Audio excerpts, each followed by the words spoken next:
officers and the public here in the gallery and watching on the webcast today's London Assembly plenary meeting.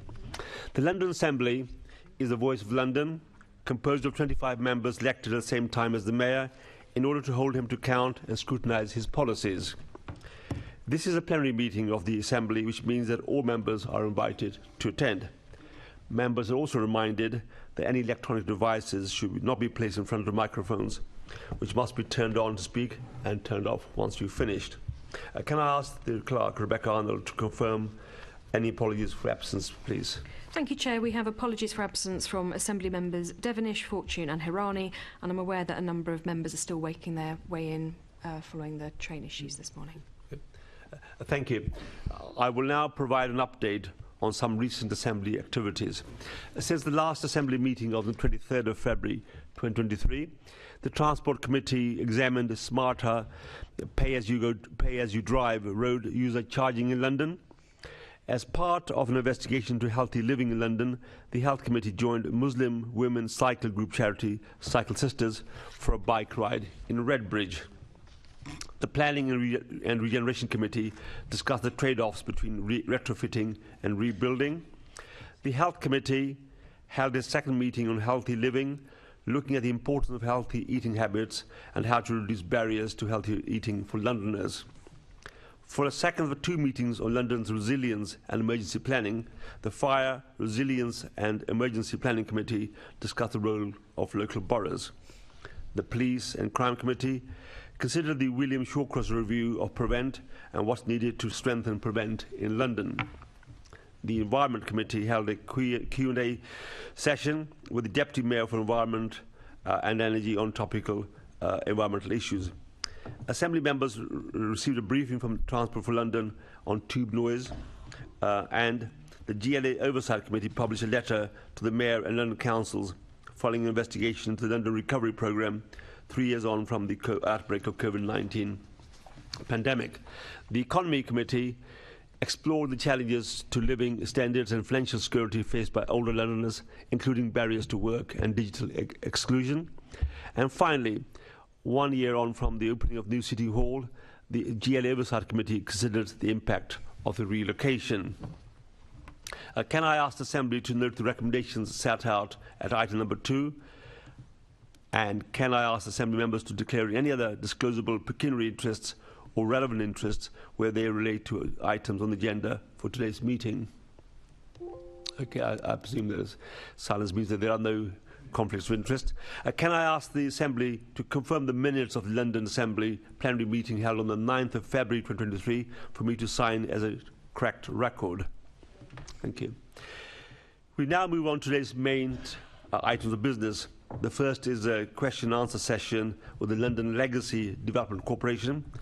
Joining us here in the chamber, we have Lord Hendy of Richmond Hill and Lynn Garner, Chief Executive of the LLDC.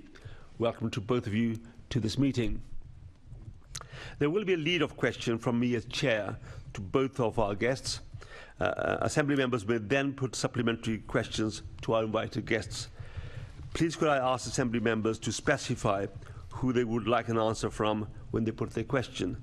And can I please ask the guests to be succinct in your responses so that we can get through as many questions as possible.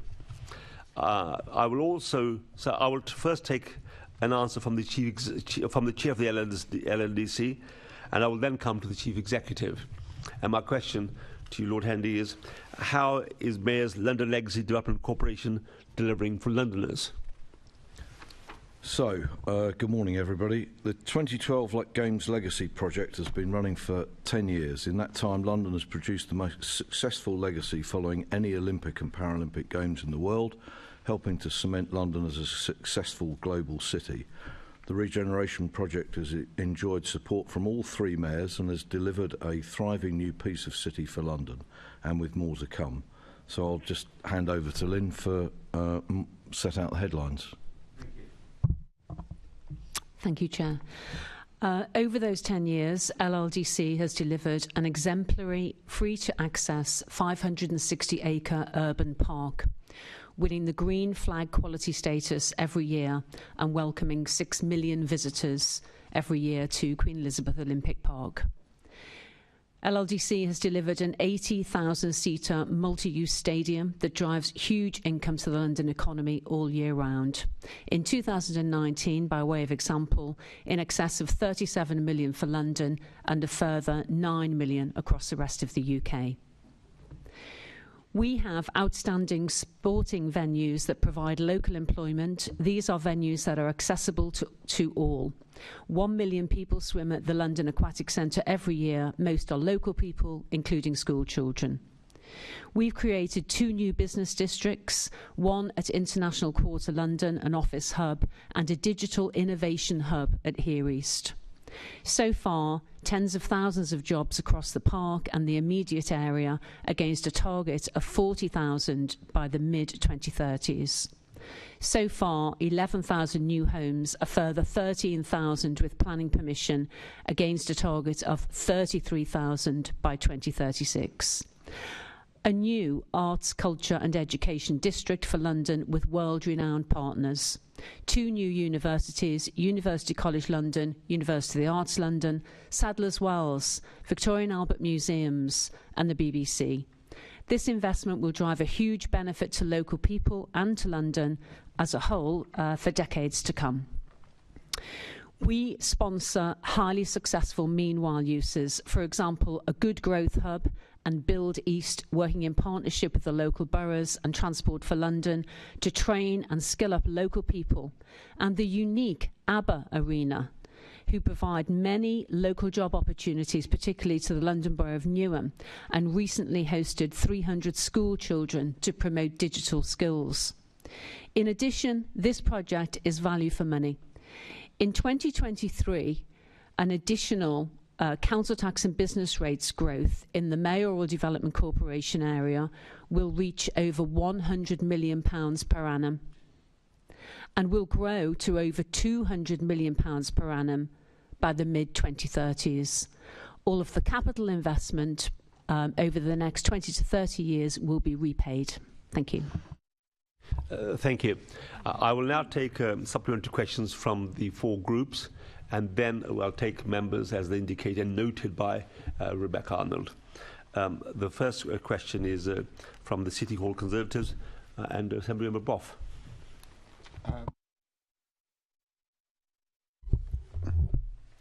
Thank you. Lord Hendy, when was the last time you met with the Mayor to talk about the LLDC?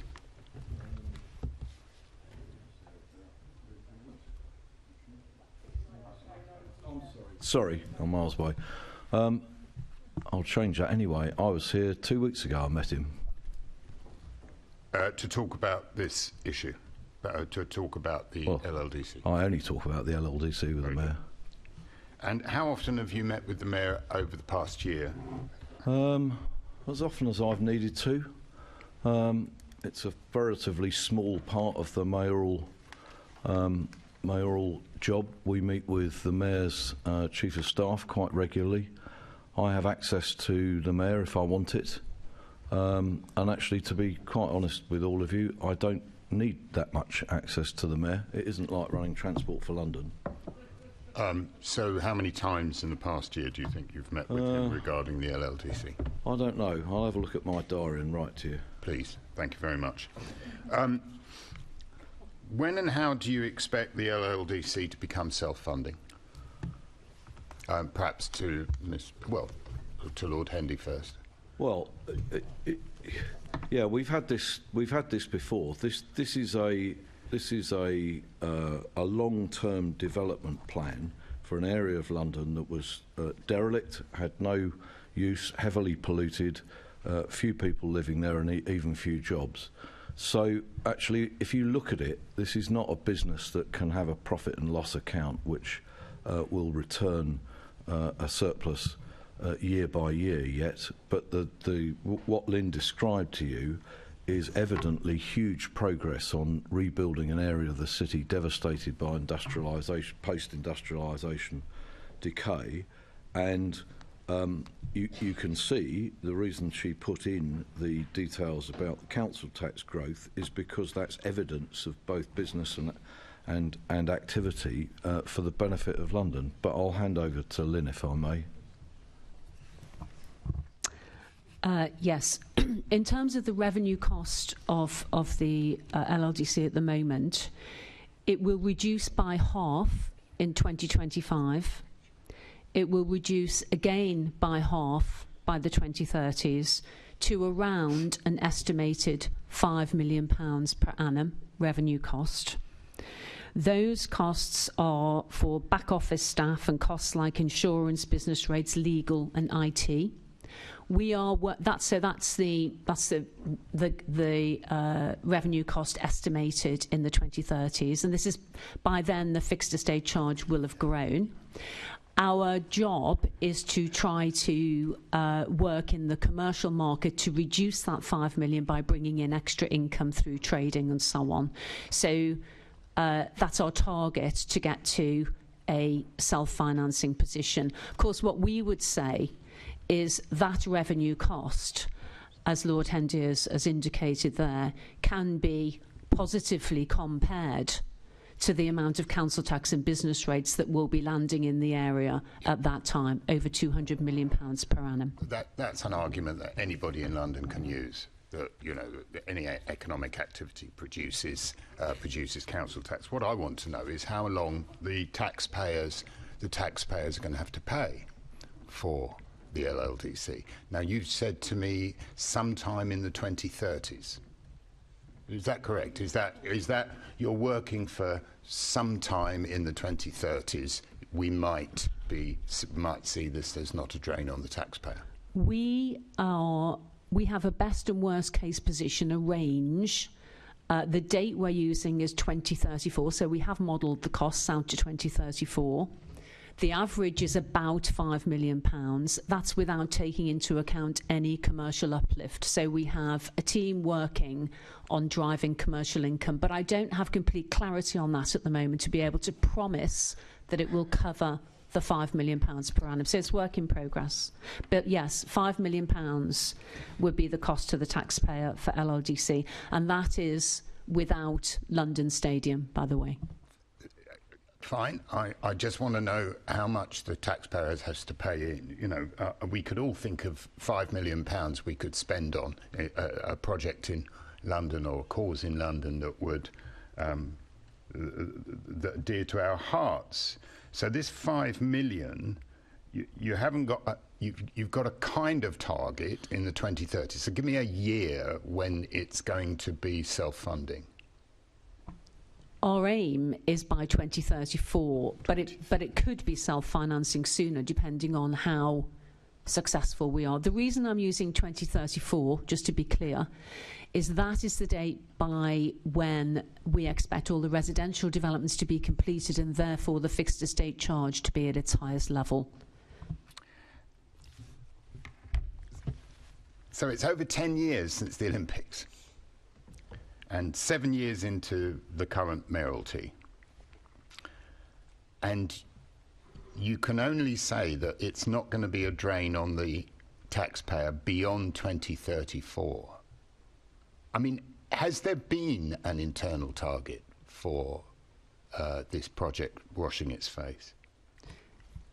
The internal target is that gap. So we do have a target to attempt to make LLDC completely self-financing. That's a target, and it's in the book, so to speak, now, and we're working towards that. But I don't have solid numbers to hold against that right now. So what would happen if we just stopped giving you money? Well, the cash helps to pay for, as I said, the cost of the back office operation, to drive inward investment, to maintain the park. I understand and that, to complete the developments. If you let me finish, please. Yes. Now, if we stopped giving LLDC money and it had not been successful in driving commercial income, then inevitably some of the things that would suffer would be the condition of the park and access to the venues, which are subsidised for local people in line with Olympic promises. I haven't really got a problem with those subsidies for the Olympic Park and everything, but you said to me earlier that this was all back office costs. The 5 million that you're talking about in the future, because it's not 5 million at the moment, but 5 million in the future was back office costs. If you're being so successful, can't those costs be covered by your income from those commercial activities that are taking place on the park? They absolutely can be covered if we are successful in that commercial space. At the moment, I'm not confident enough to tell you we will cover all of that cost. When will you be confident enough? Well, I'm hoping that by the end of this year we'll have far more clarity. Yeah. Well, I'm sure Londoners would like a lot more clarity on this as well. They know that they've paid for the LLDC. They paid for the Olympic development. £9 billion of public finances went in on the basis that ultimately this project would be self-funding. It isn't, and I must say that the fact that we've got to carry on paying for this until 2034, even on the internal planning, your internal planning targets, I think means that you're probably lacking ambition. Can I say something about this? The counterfactual of this is that A, the Olympics might not have come, and B, that area of land would have remained as it was, derelict and in use for meanwhile and useless purposes, with little employment and little housing. Actually, if you look at these sorts of developments elsewhere around the world of this scale, it's astonishing to have got so far doing this, and actually you're trying to treat it as a profit and loss account on an annual basis, when actually this regeneration, if it's anything like finished in 2030, and much of it's finished already, is the most astonishing achievement compared with any other world city. And actually this sum of money, whilst it's appreciated that it's a cost to the taxpayer, is alongside the development of thousands of houses and the creation of thousands of jobs. That I think is the context in which you have to place this. That will probably start on a debate that we could have that would go to the early hours of the morning, but the fact is that the entire you give me £9 billion and I'll regenerate anywhere you like. Yeah. Absolutely anywhere you like. Even what I'm concerned about is this regeneration project, which would have carried on without the Olympics. If we'd lost the Olympics, it would have carried on. It's ridiculous to say that land would be fallow. It's ridiculous to say that there weren't jobs there beforehand, because there were. And there was a lot of economic activity on the site before the Olympic project. I don't want to go back on the old arguments at the time, of which I had many. But the fact is that you're still relying on subsidy from the taxpayer, when the taxpayer was rather hoping that this project would result in that part of London being able to wash its face. But with that, Mr. Chair, I'll give way to other members. Thank you. Thank you. The next is a question from the from Assemblymember Pigeon on behalf of the Liberal Democrats. Lovely. I don't mind which person would like to answer. It might be we start with Lynn and move over to Lord Henry. I think the transformation of the Olympic Park and Stratford is something to celebrate. I think it's fantastic. I want to pick up about transport today. Surprise, surprise. So Stratford Station, estimated to be the 7th busiest network rail station in the UK, one of the busiest stations on the TfL network. It's straining to cope with demand, fragmented layout, DLR in the middle, causing a huge bottleneck. What's your timescale with government to work up a detailed plan to tackle these transport issues? Look, I might as well start on this. I wear two hats on this subject. That's why I wasn't sure whether to come to you first or not. It's fine, because the freehold of the station is, of course, Network Rail. So you're right, we've identified that, and I think we've discussed it here before, that station is under stress, and all it will do is to continue to be under stress and more stress. So we have started collectively a process of discussion between all of the relevant partners to build some options about what needs to be done with Stratford. There is some work, I think in the short term, opening an additional entrance on the Jubilee line side. I can only identify it by how it's used in the Olympics, which just shows how old I am, but you know what I mean. Yeah. And we are developing options.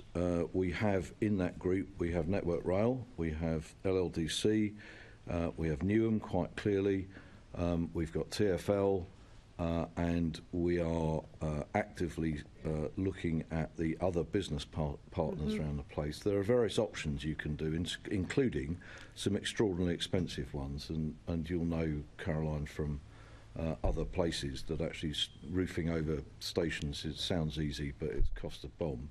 And we're looking at what might be done, and in particular what the no regrets item in the short to medium term might be in order to do something with the station. Now, you'll also know that the climate for central government investing in transport anywhere except the Midlands and the north of England is not as good as it might be. So we have collected the funding to do the station from various sources, including LLDC and Network Rail, in order that we can progress the business case. And we aim to get that to a level at which we can demonstrate the economic and wider economic benefits of that. Principally because actually if the station reaches capacity, it will hinder the development of the Stratford town centre area, and it will hinder employment and hinder development there, which is none of which are a good thing. And the timescale for that business case? Is, can you remember? Because I can't. May this year, and then the negotiations start. That's really good to hear, and I mean I have had a look at some of the plans on site the other week with one of my colleagues, Assembly Member Desai.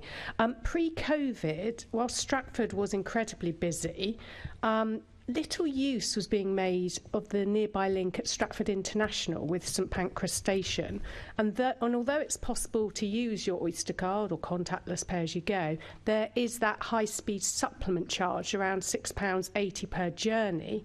If you use the Javelin service as part of the travel card zone, it could help ease some of that pressure at Stratford and between Stratford and central London. Are you going to be having discussions, or have you already, with government to include that bit of high-speed route in the regular zoning system? Do you see this as possibly playing a role, Stratford International, in terms of resolving some of the overcrowding issues for transport around the Olympic Park? Well, on my part, I mean, certainly it could, but actually I wouldn't get it mixed up with the business case for Stratford Station. I think we'll be arguing too many different parts of the separate part of discussions, yeah. I think that's not very helpful. I think the case for the business case for doing something at Stratford Station, I think, and I think we think, and I think our other partners think, will be quite strong when we see it, because it will. Sorry, that's the front door at home. I'm not there clearly, so that can't be answered. Okay. So you don't think it is? I mean, no, have either of you had any discussions briefly about Stratford International? And about getting rid of that premium fare? No, the discussions we've had or the discussions I've had at Stratford International are actually about introducing finally an international service at an international station. That comes and goes a bit, and it is part of the solution, but it's not an effective solution to Stratford Regional Station, because so much of the traffic at Stratford Regional Station wants to access Stratford Town Centre. And also there's some great development opportunities. Newham can make their own case for the level of housing that they need to see built, and that Stratford International won't help with that bit. Okay, lovely. I'll leave it there. Thank you very much. Thank you. The next is from the Labour Group, Assembly Member Sakina Sheikh. Good morning, Lynn, and good morning, Lord Hendy. It's great to see you both. Lynn, recently you came, well, I say recently, it feels like a long time ago now, but in November to the Planning Regeneration Committee, and we had some really interesting conversations about the LLDC and the OPDC, and I just wanted to go back to some of what was talked about and draw out some of the themes. And one of the things that you said through the conversation was that displacement of people in regeneration schemes is inevitable. And I just wanted to pick your brains on that a little bit more.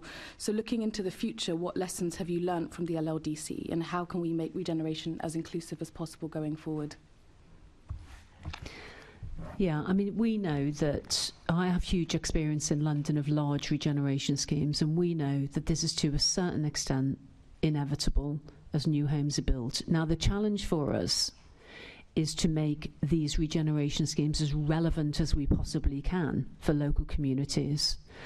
And interestingly enough, I remember saying this to Lord Hendy at my interview for this job, because we were talking about East Bank, for example, and the success of East Bank is not to build 3, 4, 5 beautiful buildings.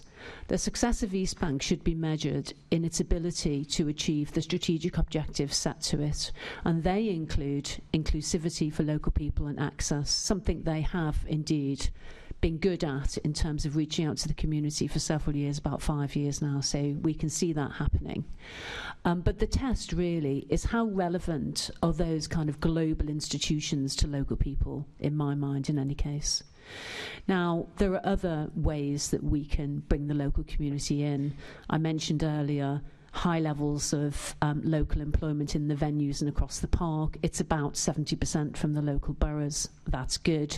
It's not huge numbers of people, but people can therefore feel as though they own part of that if they're working in the park and being part of the success. The other place that you could look, I suppose, would be, oh, and I should mention local employment through construction, which is also huge these days with Build East and so on. I think the other place we can look is housing, of course. Now, we need to make affordable housing as relevant and accessible as possible to local people as well. At LLDC, we have a record of initially producing around 30% affordable housing, and with now Mayor Khan's target 50% affordable housing. The test is how many local people are accessing those homes. We have fairly good statistics across that, particularly in the most recent development at Eastwick. It's not fantastic. It's followed various mayoral policies through the years, and so it's changed as we've got the various planning permissions. But I'm really pleased to say that we're driving hard towards the 50% now that Mayor Khan has put that policy down. So I think there are, those kind of key areas where we can focus on making the park as absolutely as relevant as possible for local people. Fantastic, thank you. And Lord Hendy, just before you come in, I'm just going to add another layer, if that's all right, to the questioning. Thank you, Lynn. I mean, I think it's worth also highlighting what Tony Travers said, because I think his contributions were really helpful in that meeting. And he went on to say at the Planning and Regeneration Committee that often with regeneration, it generally impacts lower income households the most. And part of the issue is that people feel like they're having things done to them. So, Lord Hendy, if I bring you in at this point, I sort of maybe taking a step back, what lessons can we learn more broadly in terms of regeneration projects across London, and also the model of MDCs in terms of how we make sure we knit local communities and incoming communities together? So, I mean, I think at the highest level, the reason why MDCs are a good thing is because they get things done. I think it wouldn't. I can't envisage any circumstances in which anything like this level of change could have occurred in the local structures. And that's not necessarily because, well, it's not at all because local democracy isn't the right thing to do. The resources of local authorities have been strained for years, yes, and are now even more strained. And the sort of people that Lynn and her executive employ are fantastic people and are dedicated to this particular activity, rather than local authorities who have to spend most of their income now on social care and the like. So it's a brilliant model, and we get visitors from around Britain and actually from abroad who want to know how so much has happened in such a short space of time. And I think the other thing is that we always stress to them exactly what Lynn's talked about, which is that this isn't being done to local people. It should be done with them and for them. And actually, one of the stipulations of working on the park, having employment on the park, is to employ local people. And we always tell people about that, and people are very impressed by it, but it's not something that conventional local authorities find very easy to do. And the results are superb, but my intervention was going to be, if any of you have got a spare 3 hours and go to ABBA, which is the most fantastic performance, which you should all do, actually take a minute to speak to the people who will shepherd you in, check your bag, serve you drinks, show you round. They're nearly all local people. They're very heavily Newham residents. Some of them have not had a job before. That's exactly the sort of opportunity that comprehensive redevelopment can give. In this case, in the end, it's going to be a meantime use, but whilst it's there, those people are getting skills and employment that they wouldn't otherwise have had. And I think that's a really good example, because there are others on the park if you come round. But actually, we always stress that actually it's not just comprehensive redevelopment. I think the difference between this and the LDDC and the Docklands in the 80s is that the principles which we've applied for local people are much stronger here than they ever were there. And LDDC was done to people, and it wasn't liked. We're not always liked, but we have done a great deal. Thank you very much. I'll leave it there. Thank you, Chair. Great, thank you. And next is Assemblymember Berry on behalf of the City Hall Greens. Thank you very much, Chair. I think probably my question is to Lynn to begin with. I want to ask about the issue. There's an issue with changing the housing tenures in planning applications. One of the residents has raised concerns with me about developers applying to change the planning permission they have for residential development into student accommodation. It's plot N16 in East Village. It's Get Living, and they plan to replace 188 homes with 520 student beds. Now, included in those 188 homes that are in the existing planning application, we would lose 31 three-bedroom family homes. Now, you have loads of student accommodation in the park already, and while I appreciate that you've got more universities coming, it's really concerning that we're losing these family-sized homes, especially as that's the need we've identified locally. Mostly when you come here, I talk about overcrowding. So what I'm asking is, this really doesn't meet the local plan, so will you be objecting to this change in the planning application? I do need to reply separately on the detail. I don't think we are objecting to this. But what I would say about the planning policy in Queen Elizabeth Olympic Park and the wider MDC area is we are very careful about the numbers of student accommodation. There's already quite a lot of student accommodation in Stratford that is not associated with the university. And that's one of the things we're very strict on, for example. So you cannot simply build student accommodation under our policy without it being strictly associated with the university, so that we know that those places are supported. The reason I say that is really important, I've seen it all over London, is that what are being built here are one-bed studio accommodation, and if they're not associated with the university, they can quickly fall into mixed use for all sorts of people to live there. So it has to be, we have to see the contract, we have to know that, and I believe this accommodation might be tied to the University of the Arts London, but I don't have the detail in my head. Now, what I will say about Get Living and accommodation they're building in that area at the moment is they've been quite innovative with the use of the ground floor space. So they're using the ground floor space in those buildings for workshops, for young entrepreneurial students coming out of the London College of Fashion to open workshops on the ground floor, which I think is really pleasing. Okay, I'd really like to stick to housing tenures and housing provision, if that's okay. Because it isn't within your plan to have quite so much student accommodation, and you're losing three-bed homes. So if you could go away and look at it and consider objecting to this, and at the very least seeking for the replacement of those 31 family-sized homes. And there are also there's 75 two-beds as well, which are also useful. That would be really great. Let me have a look at what we've done about the family-sized homes in that mix. Thank you. Great, thank you.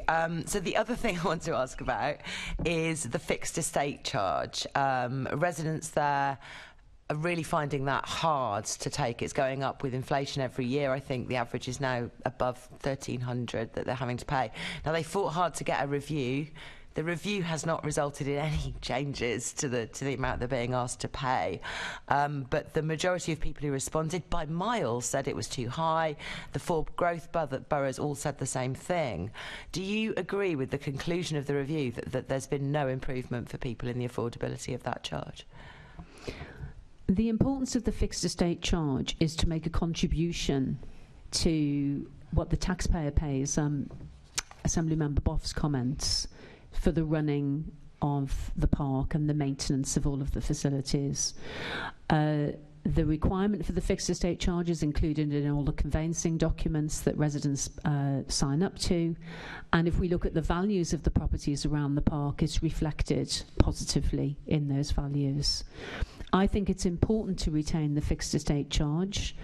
What I do agree with in terms of the review, and we need to do more in this space, is there needs to be more transparency around that charge, ability for people to influence what's happening on the park, residents, and for them to see some benefits, particularly for them, for paying that charge. So at the moment they pay the charge in, but they don't get special access to any tickets at the facilities or anything like that. And I think that's important because they are special as residents of the park in terms of paying that fixed estate charge. But I wouldn't move away from it because I think it's important that the contribution is made towards the maintenance of the park and the facilities. Okay, yeah, I mean, I can see in the response to the review that you have agreed to the recommendation to set up something to hold the estate charge to account, to come up with ideas, set up a friends group. I'm astonished that didn't already exist, actually. That is something that I think is a gap.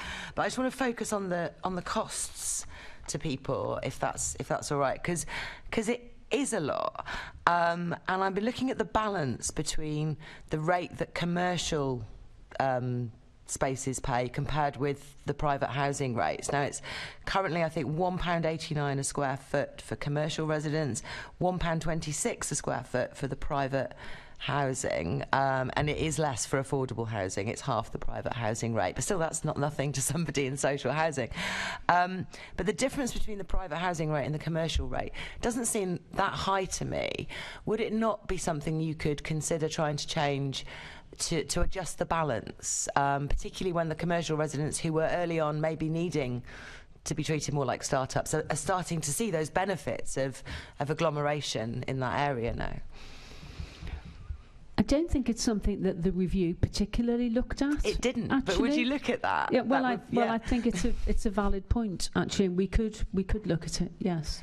Because it was just looking at the overall rate, and I think the balance between the different kinds of tenants that you have there, and given the benefits that the commercial tenants realise, and like you say, the residents who pay don't realise any further than residents who don't pay, in fact, seems a little unfair. So would that be something you could look at for next year's review? And there's nothing to stop you doing that on a fairly annual basis, is there? I mean, I could be wrong, but I don't think that's ever been raised for this, actually, in the review. It wasn't a particular point, as far as just thinking back to the detail of the report that came out through the feedback. Surprisingly, it wasn't in the survey that you asked about, and I haven't been able to find the detailed responses from everybody to see if anybody raised it. But it seems like an obvious adjustment you could make in a cost of living crisis.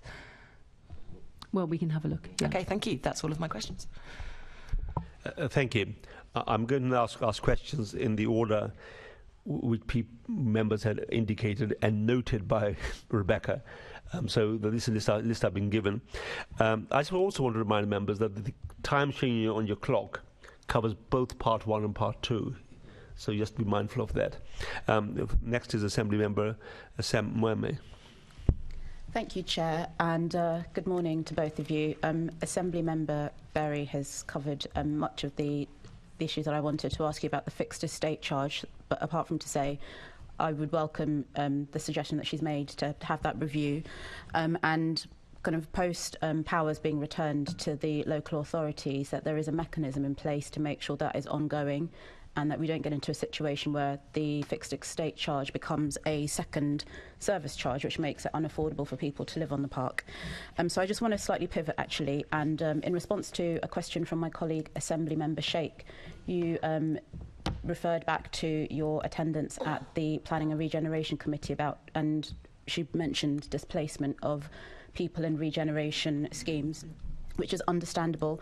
But I wanted to ask you, in terms of the powers going back, Assemblymember Sheikh and I recently attended the GRT forum, and there are concerns specifically around the displacement of the community that was in Waterden Road, Gypsy Roman Traveller community based there before the Olympics took place, and they have been displaced to one of my boroughs and are still seeking an alternative site.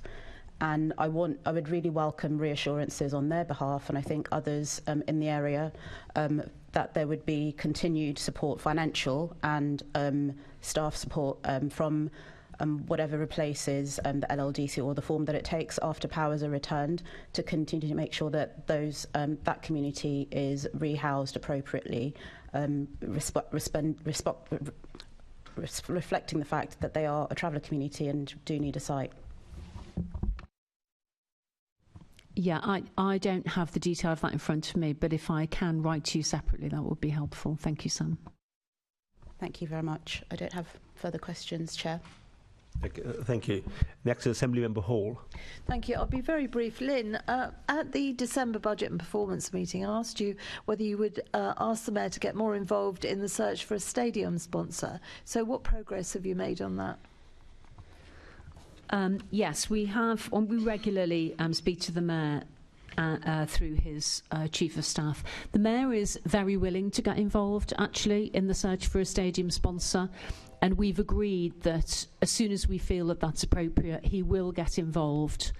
We've got quite a lot of activity in sponsorship of the park and stadium going on at the moment. And so as soon as we think it's appropriate, we will ask the Mayor to get involved with that. And he's agreed to do so.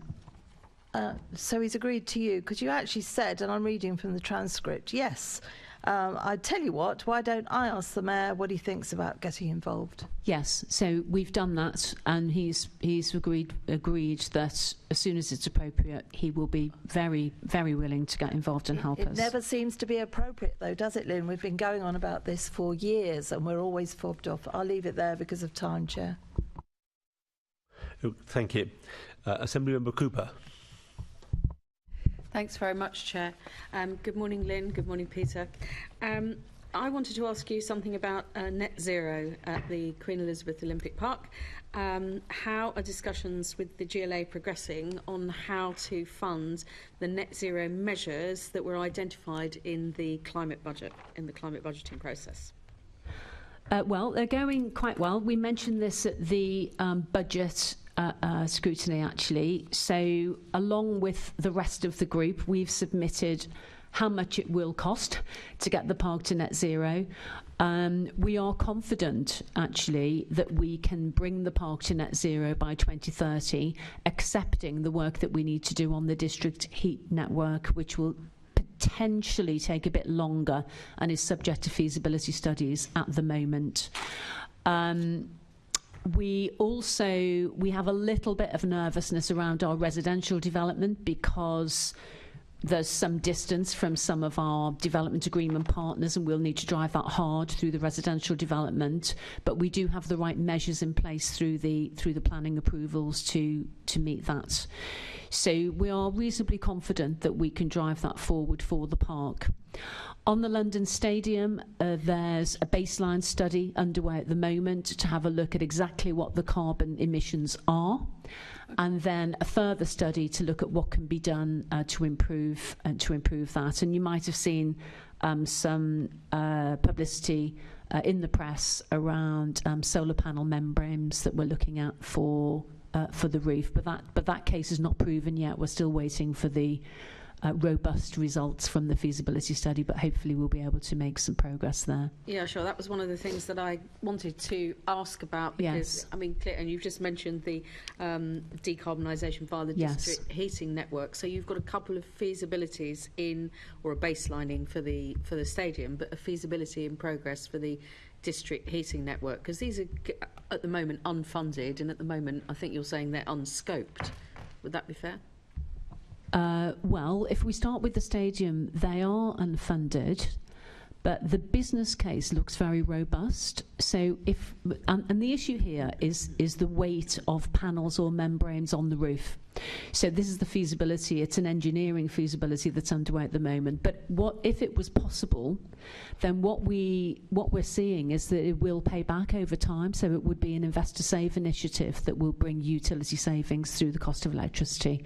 So that would be self-financing over time, although it would need a capital sum up front. It's in the order of £4 million in terms of capital investment, and the GLA are very helpfully looking at investor save pots to enable these kinds of projects to happen. So we're in close conversation with the team here at the GLA, and they're helping us with the feasibility study as well.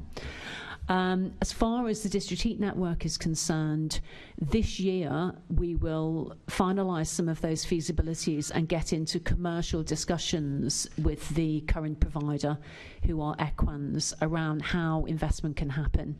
The first stage of decarbonisation is underway.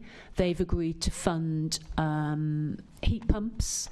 So the first heat pump is going to go in very shortly at their cost, which will start us on the journey of decarbonising the network. Air source or ground source? It's air source.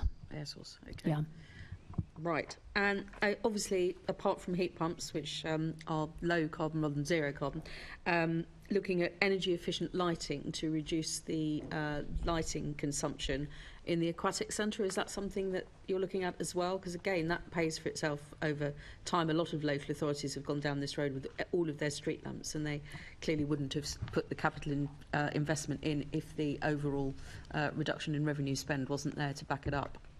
Yes, we've already done it in the London Stadium for floodlights and for general lighting, and we're introducing that lighting this is at the stadium where it goes off when you're not moving, in the areas, because we didn't have that previously, so that's really good. Can't remember what that's called. We are looking at the park, so the lighting across the park, lampposts and so on. I think there is a business case already for that, and that's underway. London Aquatic Centre I'm not so familiar with. I'd need to have a look at, but would make perfect sense, and obviously huge amounts of energy are used in the aquatic centre to heat the pool and so on and so forth, so really critical. Yes, there's been quite a lot of discussion this week about solar and data centre heat offtake being used to fund swimming pools. So with all the other developments, there might be something there for you to look at. And I just wanted finally to ask about vehicles on site and whether or not you're able to move the mobility towards being zero carbon as well. Yes, I'm sure that's part of the plan, but I don't have the detail in my head. Can I write to you on that, Lily? Absolutely, that would be great. Thanks, Lynn. Thank you, Chair. Thank you. Assembly Member Ahmed. Thank you, Chair. Good morning, panel. Ms Garner, how does the LLDC plan to address entrenched issues of inequality through its inclusive economy work? Well, the mission of LLDC is to change the life of East Londoners. So from the start, and Lord Hendy made mention of this earlier, we have quite innovative methods of doing that. So generally speaking, people try to get socio-economic change through London on the back of developments through Section 106 agreements. What we do in the park is we hold on largely to the freehold ownership of the land. We provide leases to people, and we put into those leases contractual terms whereby they're obliged to provide job opportunities to local people. So if you take East Bank, for example, each of those buildings is on a lease. Each occupier of the land is contractually obliged to make a difference in terms of job opportunities, reaching out to local people, whole range of KPIs that I can provide if you'd like to see them. There's a strategic objectives document that drives that. And so we're a little bit different and we have the ability, because we own the land, to be able to drive that change in that way. Quite often, if you're in a local authority, and many times I've been in this position, you can only drive change through the Section 106 agreement because you don't own the land. And so we do take positive steps in that regard. We also host a number of jobs and skills environments. So Good Growth Hub is one where we provide job brokerage. We've set up the Good Growth Hub in part partnership with Hackney and Newham. So they've very much been involved and they're very pleased with the outcome. We run it together and the Newham officers in particular get closely involved, as well as Hackney. We run something called Build East, which we do in partnership with Transport for London. This is on-site construction skills where local young people come and get involved in construction. Many of them are employed on the park, so they're actually on-site building East Bank, for example. And the reason we're in partnership with TfL are two reasons. Obviously, at some point, the park will be built out, and TfL has a huge trajectory of development coming forward, so we can use those skills elsewhere. We're also providing apprenticeships from Build East into the Royal Docks, where there's a lot of development going on for Newham. And TfL will pick up the mantle of Build East in the next evolution of LLDC. So we've got these are temporary facilities on the park at the moment where housing will be built eventually, and TfL will pick that up in the longer term. And they're just some of the things that we get involved in. Thank you. Since the London Olympics... Sorry, can I just add something, which is that if you were to look at the board meetings that we have, the inclusive economy and the effect of the what we do on local people and is constantly discussed. Actually, the mayors of the 4 boroughs, I don't think we've had a board meeting in the last 5 years in which we haven't had a substantive discussion about making sure that the impact of this is as great as it can be on the economic benefits for local people. Thank you very much for clarifying that. Again, Ms Garner, since the London Olympics, there have been, as we know, significant economic events that have disproportionately affected London, such as Brexit, the cost of living crisis, and of course the government crash in the economy. What impact have these events had on LLDC's local economy?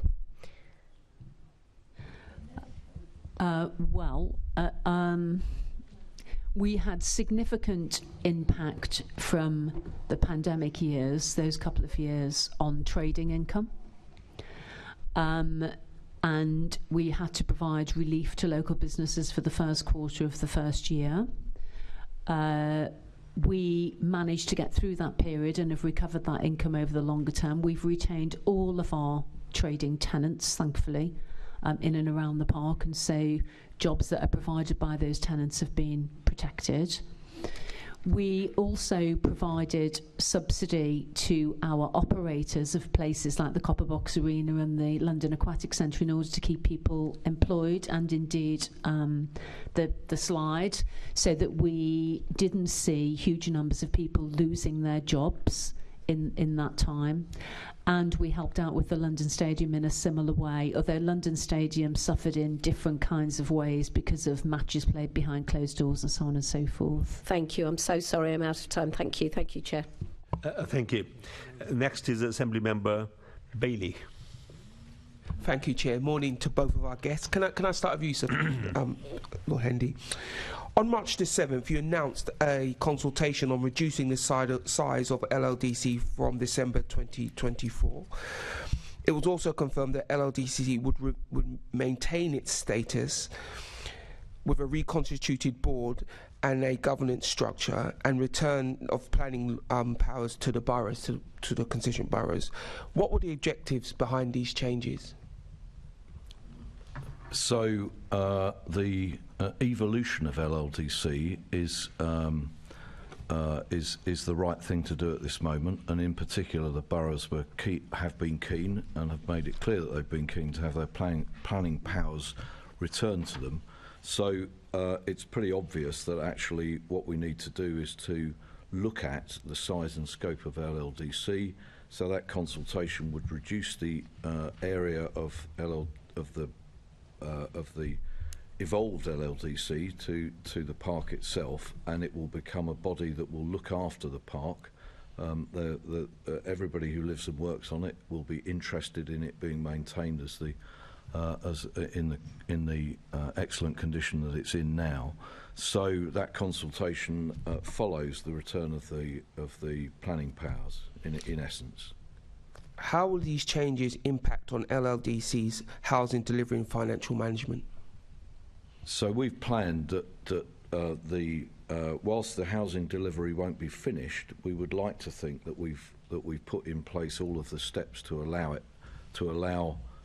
that housing to be delivered beyond the as the evolution progresses. So we don't envisage that it will get in the way of it. But by and large, Lynn, the job of the LLDC in that respect is at least substantially done at the time when the transfer, when the evolution. If I might reply on the housing delivery side of things, we still have a huge number of homes to build, actually, and that won't be complete until around 2032, 2034. Some of those homes are being built through development agreements, and the other two sites, which constitute around 2,500 homes, will be built through joint ventures. And so when we evolve the LLDC in 2025, we will need to continue that oversight over those joint ventures. Development managers will have a seat at the table to ensure that those homes are built to the specification that has been determined through the planning. Okay. What will happen to the debt that the LLDC carries when you've evolved in this way? Nothing will change in the long-term financial plan. The intention is still that land receipts from the sale of that land over time returns to pay down the debt in the plan. So the plan at the moment is still intended to pay for itself over the longer term, but what we will need to see is all of those homes built out and the plots sold plot by plot over the next 10 to 15 years. Okay. And that's the job of the joint venture to make that happen. Okay. Back to you, Lord Hendy. Is this a consultation? Because you've both used the words when. You've made it sound like a decision has been made. So is it actually a consultation to see that you evolve in this way, or just how this evolution looks? Is it a fait accompli? Well, the precise boundary is obviously a consultation, but actually it follows for the evolution of the organisation. So, but as ever, it's a consultation in the sense that it seeks people's genuine views about the precise nature of the boundary. So, I suppose the obvious question is, why continue? Is there a version of events where someone says, well, if we're consulted, we'd say no, we don't see this continuing. Why continue? Well, that would be a surprise, because the boroughs who you can speak to separately or together are keen to have the powers, have the planning powers put back to them, and it certainly makes logical sense, I think, from their point of view. But it's a consultation about the precise boundary. So you don't envisage anybody saying? I genuinely ask the question, why? I mean, personally, I'd be amazed if somebody said, yes, continue with the evolved organisation with its wider boundary. No, why continue at all with LLDC is the question I'm asking. Well, because actually there's a great interest. As Lynn says, the housing is not yet built out. There's quite a lot to do, and there's a continuous job of maintaining the park in the right condition it's in. And actually, we have been through an evaluation process about all of the options, but actually this looks like the best option to continue what is a world-beating regeneration involving the creation of thousands of jobs and houses in a condition in which it can endure for the benefit of London. I don't doubt what you say, but of course, if somebody asks you if you should continue, I'm sure your answer would be yes. Well, I'm not expecting to continue after 2024. Not you personally. No. Not you personally. I mean, you as an organisation. Of course, your answer should be yes, because you should believe in what you're doing. But we have a history in London. I mean, the LDA, that was returned to the GLA, and many people argued it performed significantly better in that form. So wouldn't that be something that needs to be considered for the LLDC? Well, look, I'm not sure the organisation itself has a mind of its own, as it were. Actually, the right thing to do is to evolve the organisation to perform functions that it can better do rather than somebody else can. And actually, we've been through a lot of those options. But actually, it does seem to make sense from inspection the park is a beautiful place and is a great asset to both East London and London in general, and so are the houses and jobs that it's created. And actually, I would have thought that, you know, by inspection, having somebody to look after it and actually respond to local people. You've heard this morning quite a lot of concerns that we're able to answer because we know about it intimately, and I think that's probably the right thing to do. Look, it's not that I disagree. I'm sure the park is a great place, but couldn't the boroughs run it? Shall I come in? Please do. If you don't mind. So what's been agreed with the boroughs and with the mayor is that the new, assuming the consultation goes through, that the new boundary, which is the park itself, should effectively be run akin to a great estate and should be kept together rather than split it up. If we split it up, then 65% of the park would return to Newham in terms of responsibility.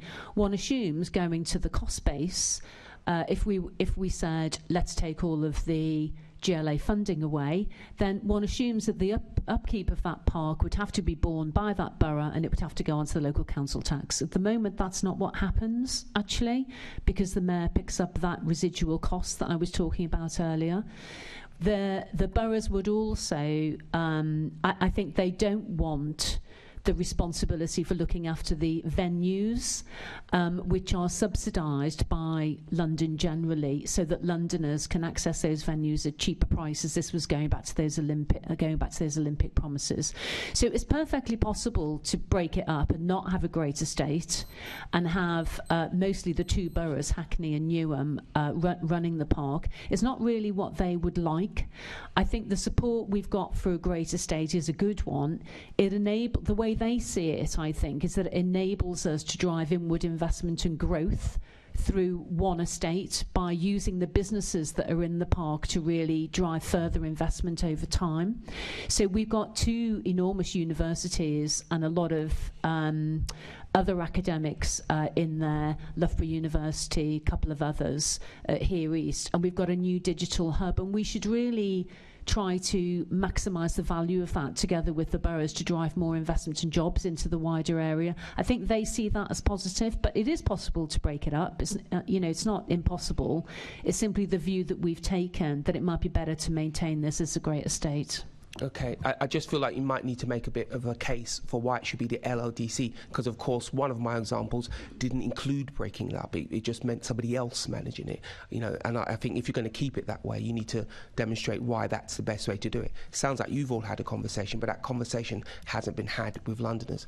But in the interest of time, back to you, Chair. Thank you. Thank you, Assemblymember Bailey.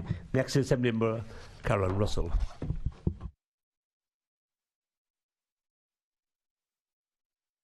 Green up. Thank you very much. So I just want to make sure I've got a timer showing on my screen.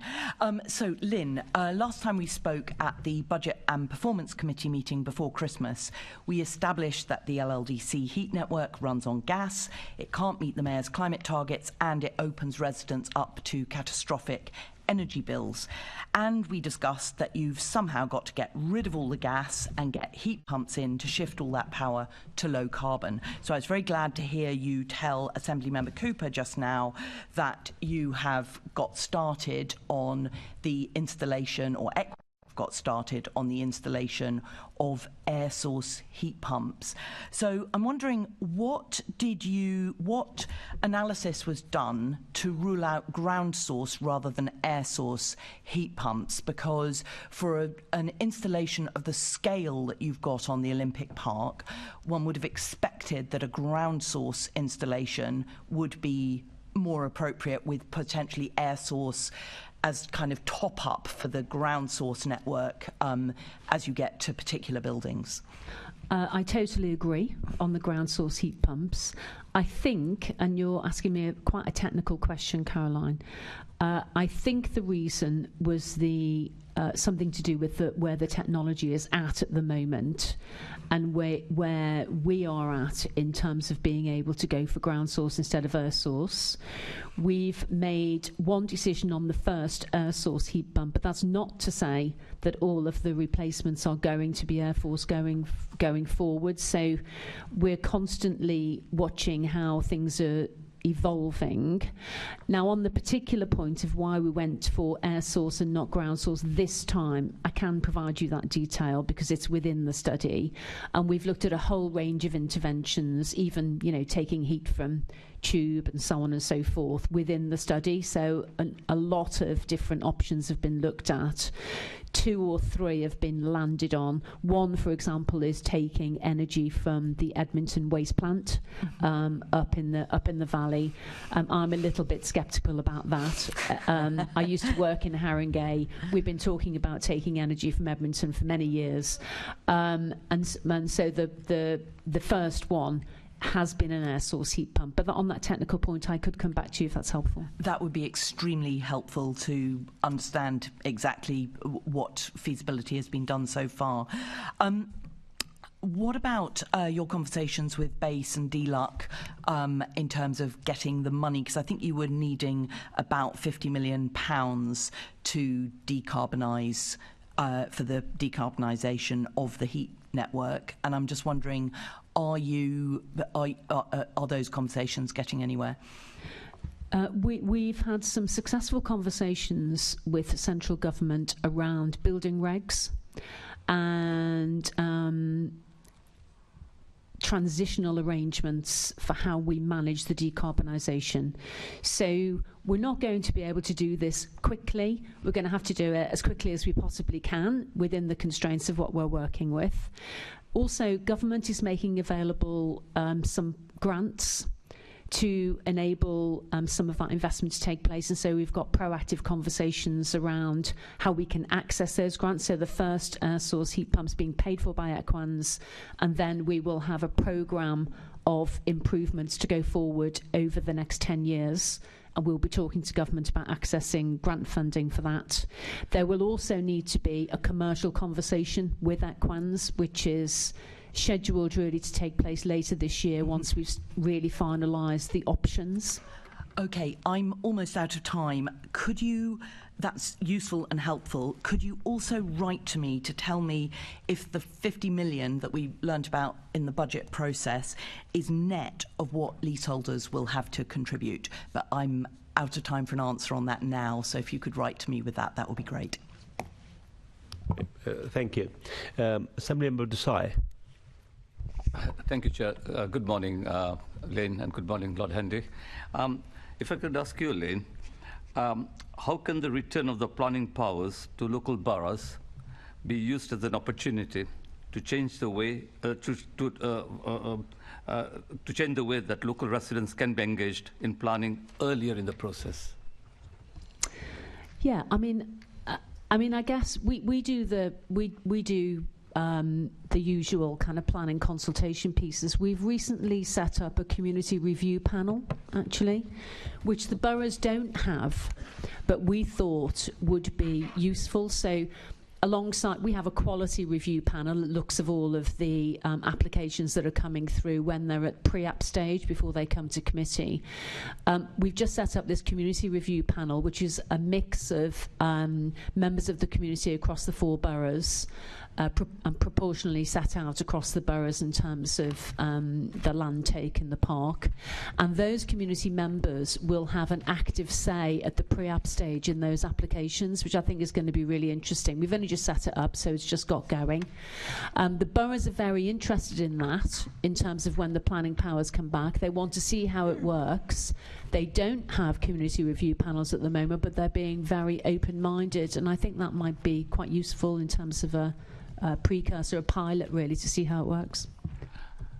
Okay. I mean, all this is welcome news, but can I just talk about a specific example? And I don't think you'll be surprised when I sort of use MSG as an example. So given local residents' concerns over the MSG sphere application, for example, around light and noise pollution in particular, concerns over the capacity of Stratford Station, which already been alluded to by my colleague, Assemblymember Pajan, over 1,000 objections, a petition with some 2,000 signatures, elected reps from the local boroughs all opposing the application. What have you learned from all this in ensuring that the views of local people are genuinely heard in the future? Lord Hendy earlier said just to use his exact words, do things with local people, not for them. Do you think that that particular, what he said, was actually incorporated in the way you have handled the whole MSG planning application and engagement with local people? MSG doesn't have a final planning permission at the moment. It's still in the mix. I was at the planning committee, actually, and watched the proceedings myself. A number of local people turned up and they were heard at the meeting. I think the balance at that meeting was taken really looking at the impact of the noise and so on and so forth, but also at the economic benefits that Madison Square Garden sphere is anticipated to bring. And my feeling is that the members overall voted it through largely on that basis. Now, they were very concerned about light pollution in particular, and as a result they insisted on controls around advertising between certain hours, and that has been built into the Section 106. What it meant was that although MSG had an initial permission given in March 2022, it's taken until March 2023 to resolve the Section 106 because of the provisions that the Planning Committee wanted to see. So I'm pleased to see that there was a lot of scrutiny around that. But as I say, they don't have a full permission yet. It's not yet been referred to the Mayor. And you may well know that the government have intervened through an Article 31. Yes, I'm aware where we are with the planning application, Article 31, and I actually came to speak at the committee myself. I'll just finish on this note. Firstly, I do acknowledge that there's been a lot of good work, the employment projects and so on. Secondly, Lord Hendy, what you said about the LDDC, London Doctors Development Corporation, and the LLDC, our views I concur with, have observed developments over the last 4 decades in East London, as a resident of the Isle of Dogs and of Hackney. And legacy, well, I'll come back to that. I'm sure we'll have a debate about whether there has been a legacy. I actually do believe, people have defined legacy, that there has been a legacy from the Games in many areas, but there are issues around housing. Thank you. Thank you. Assemblymember Duval.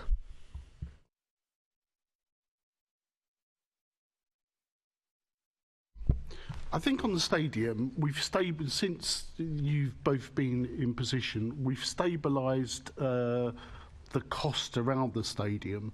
We understand more about what the stadium can do or can't do.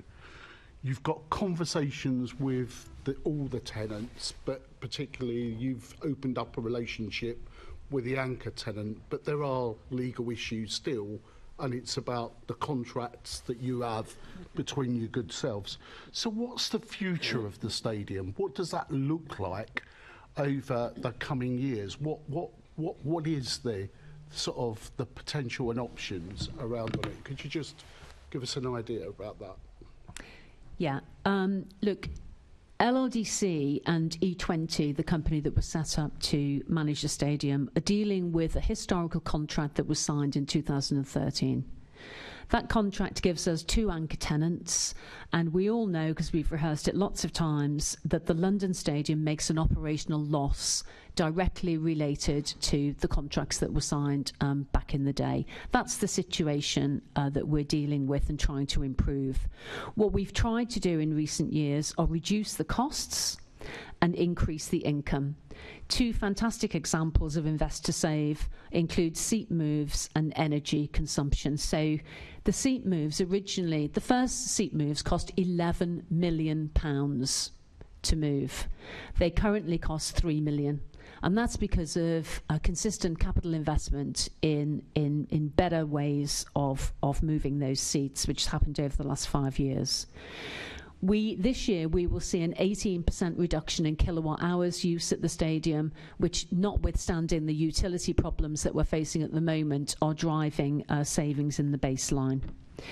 In 2019, we set up something called a 5-year plan that predicted a reduction in the baseline costs of the stadium by 2023-24, the year we're in now.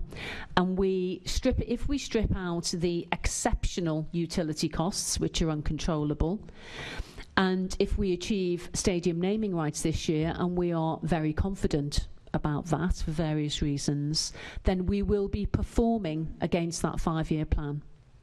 However, that 5-year plan still leaves us with an operational loss of somewhere in the order of £8 million to £10 million. And the critical thing here is that the public sector continues to take the risk on things like inflation, London living wage and so on, because we operate the stadium and therefore we carry those risks going forward. Now, we are hopeful of stadium naming rights this year, as I say, which will further reduce that deficit going forward, and better commercial activity will help, particularly around the park. But ultimately, I think, unless we do something, well, I don't even think there is necessarily a radical solution. I think whether we like it or not, we've signed up to a 90-year contract that sees the public sector operating that stadium and taking the risks in the increased costs. So I do think that if we want to run London Stadium in this way, then we're going to see year on year operational deficits. Now, the upside is that the stadium is hugely successful, particularly in recent years. Whole series of events through the summer. This year we'll have MLB back, and the Mayor's negotiated a 3-year deal. It's a very good income projection for us over those 3 years, the best we've had, together with other events like concerts and so on. And that's driving to the bottom line. And of course, I do land again on the benefit of this stadium to London in the round. So there's a huge economic return. Last MLB drove over £37 million to the London economy. Now, the taxpayer doesn't see that directly, but it's hotels, restaurants and so on that are benefiting, which in the round benefits everybody. So I do think that if we look at it in those terms, owning and running a stadium does bring a huge return to London, as long as we can get enough events in that help us drive that through the summer. Thank you. Thank you. Assemblymember Prince. Thank you. A couple of things to start with. Lord Hendy, good to see you again. You were saying you were astonished earlier. Do you honestly believe that such a prime real estate where the games were held would remain fallow even now? I mean, if we look around where we are here, if we look at the Docklands, Canary Wharf, none of those had the Olympic Games from memory, but they've all been very successfully developed out. Sorry, morning. So I do think that, because actually what you've got to remember, Keith, and I'm sure you will, because you can go that far back, is that there was a huge amount, as I can. In fact, I think I'm still older than you, so don't worry. There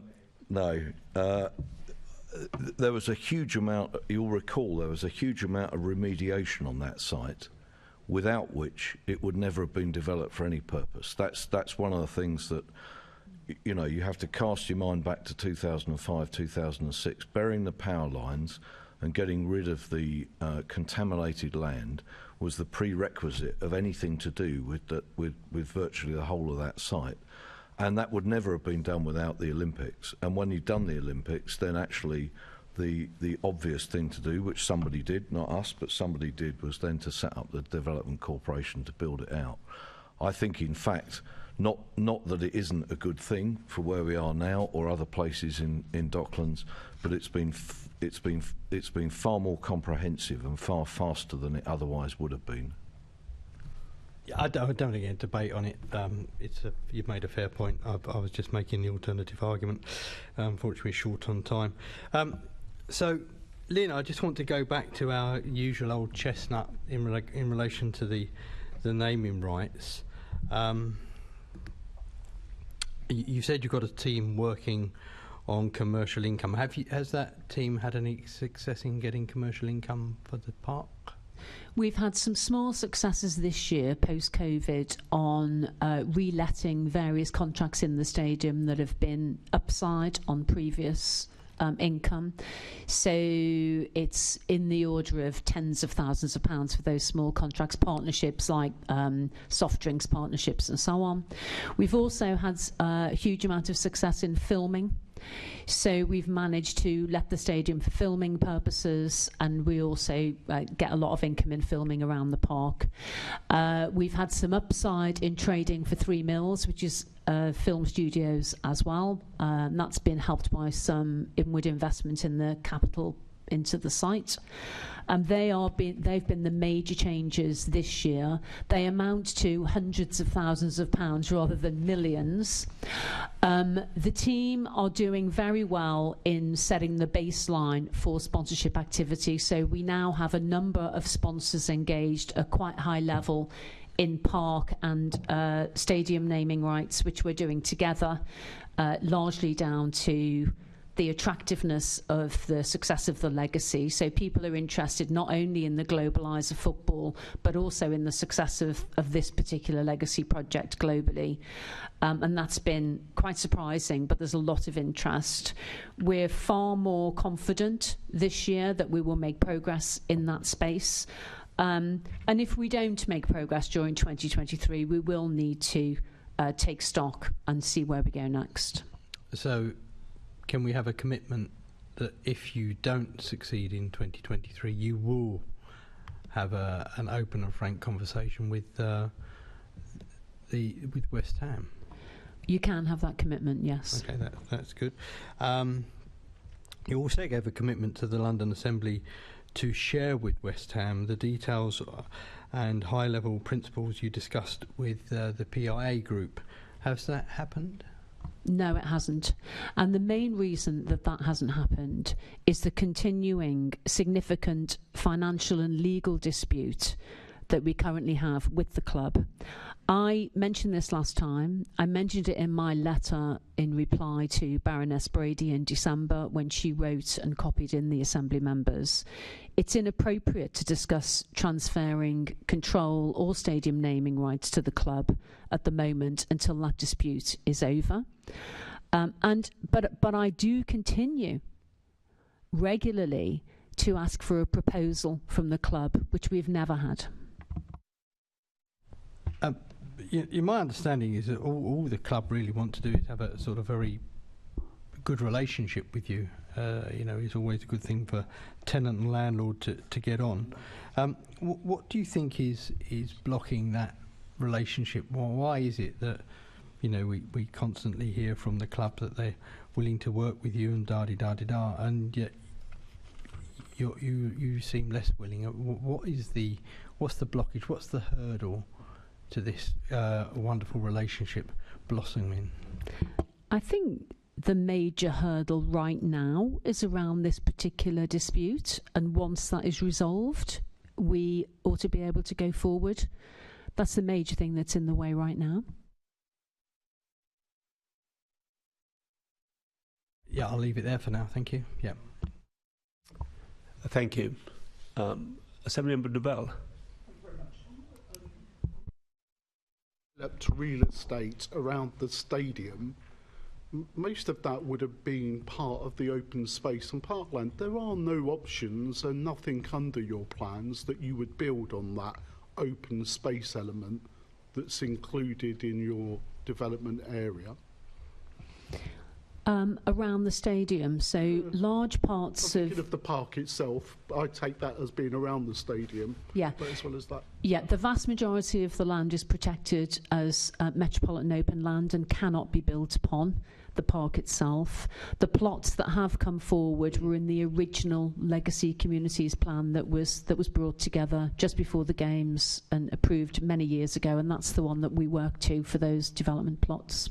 And the adequate protections are in there. There's no threat to those. I just was a bit concerned by an earlier contribution. That's right. There's at least one site that I can think of that's right next to the aquatic centre that we've looked at in terms of a windfall site. But apart from that, The rest of the sites are, well, the rest of the park is protected as an urban park.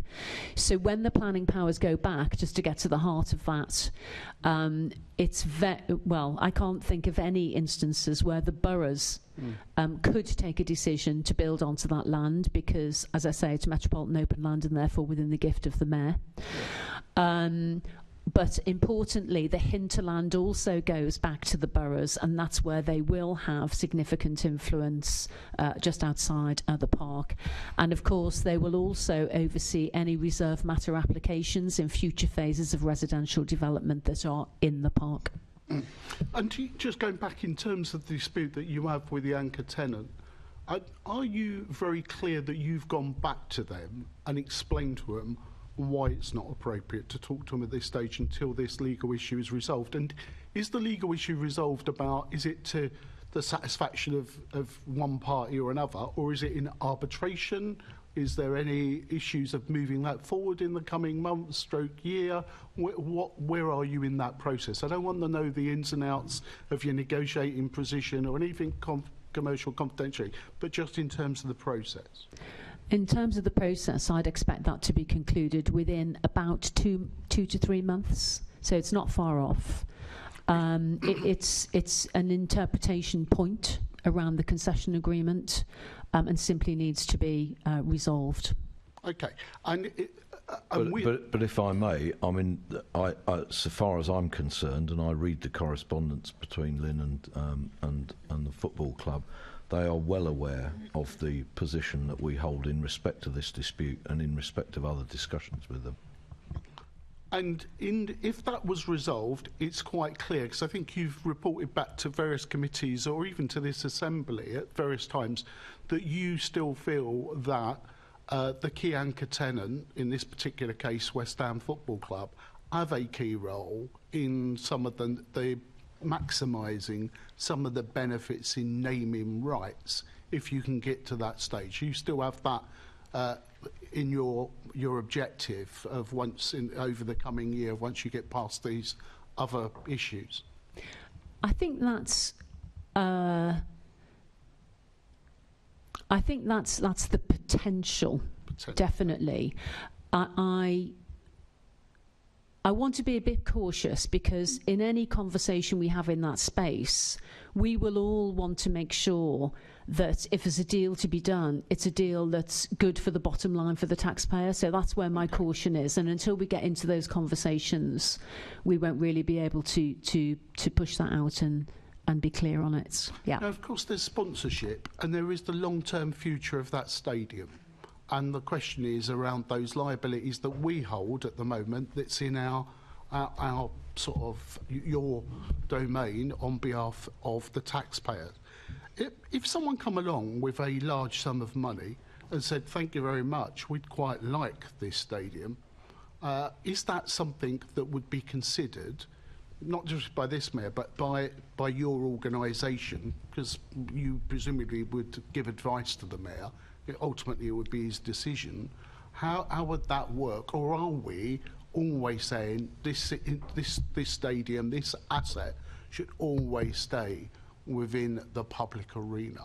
We're not saying that it should always stay in the public arena, and it really depends, I think, on the commerciality of that deal and whether we can sell that to the London taxpayer as a deal that should be done to whomsoever would come along with the proposal.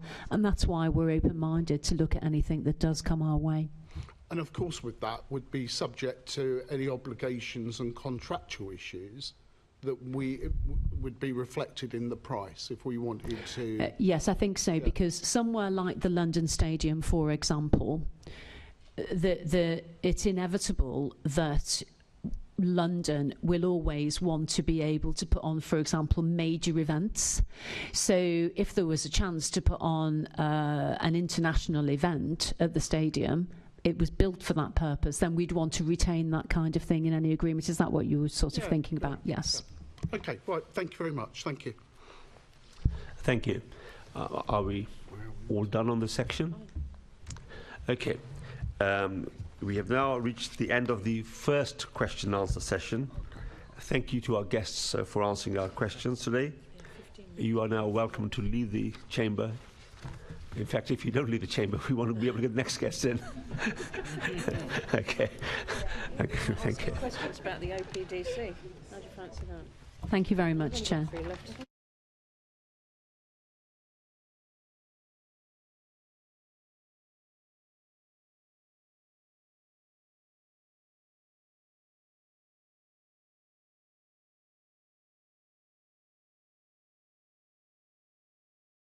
The agenda in my name, that the Assembly notes the answers given to questions asked. Thank you. I'm happy to have a 3-minute adjournment whilst we get change of guests. 3 minutes. Thank you.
We now move on to the next item on the business, a question and answer session on the Old Oak and Park Road Development Corporation. Joining us here in the chamber, we have Liz Pearce, Chair of the OPDC, and David Lunts, Chief Executive of the OPDC. Welcome to the meeting. There will be a lead-off question from me as Chair to both our guests. Assembly members will then put their supplementary questions to our invited guests. Please could I ask the Assembly members to specify who they would like an answer from when they put the question, and can I ask the guests please to be succinct in their answers so that we can get through all the questions we have for you. I would first like to ask an answer from the Chair of the OPDC, and I will then come back to the Chief Executive.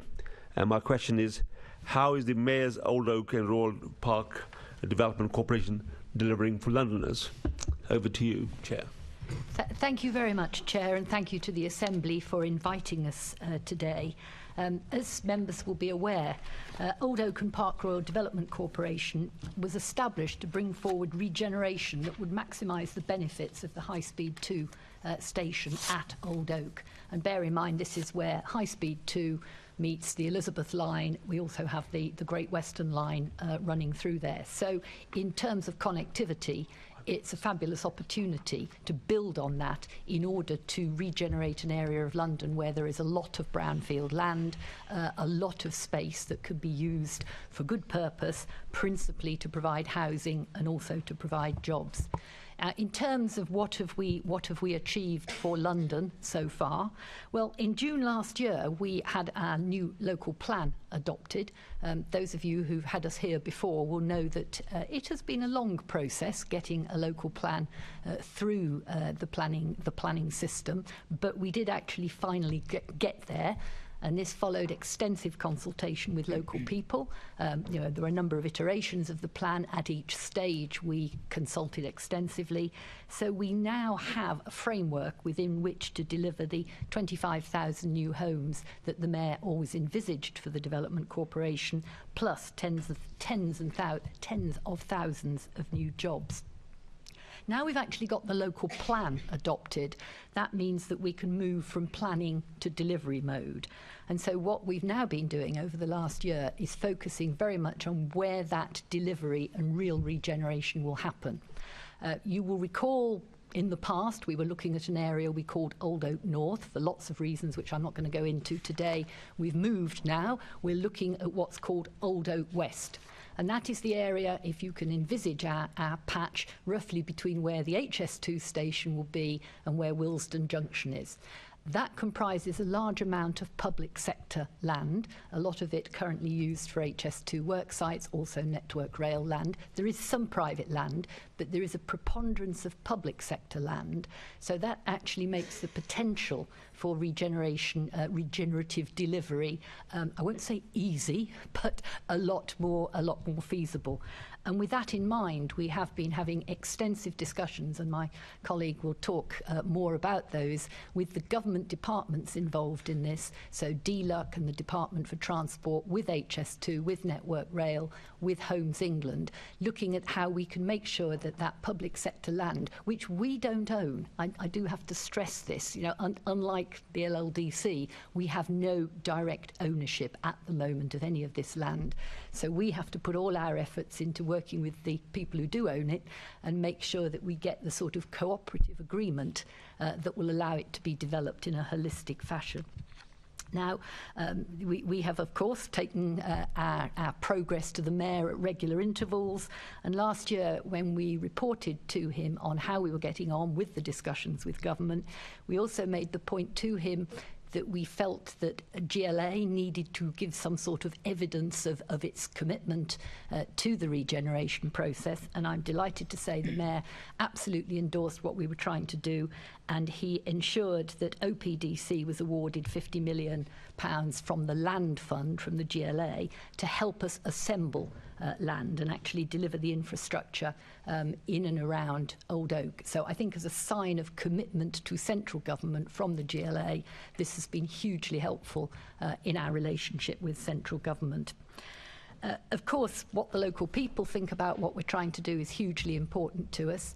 I have always felt, and I know the Assembly has questioned us in the past on how far we have done this, I have always felt we've bent over backwards to involve all elements of the local community. It is a very dispersed local community. Again, if you think about the site, there's a big sort of slab of brownfield land in the middle, which is primarily the HS2 work sites at the moment.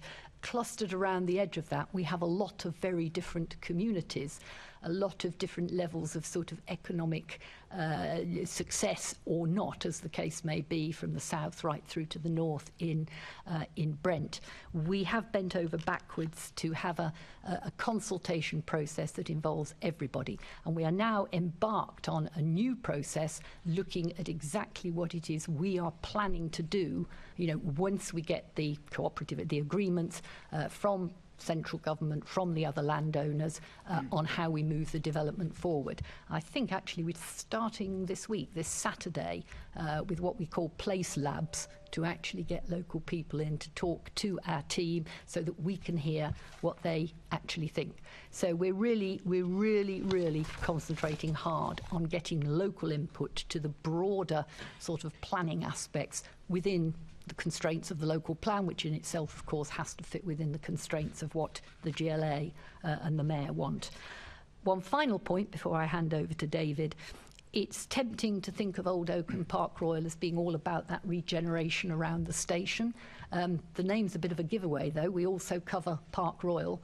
We already have a large amount of business in our area. I mean, Park Royal, absolute powerhouse for London businesses.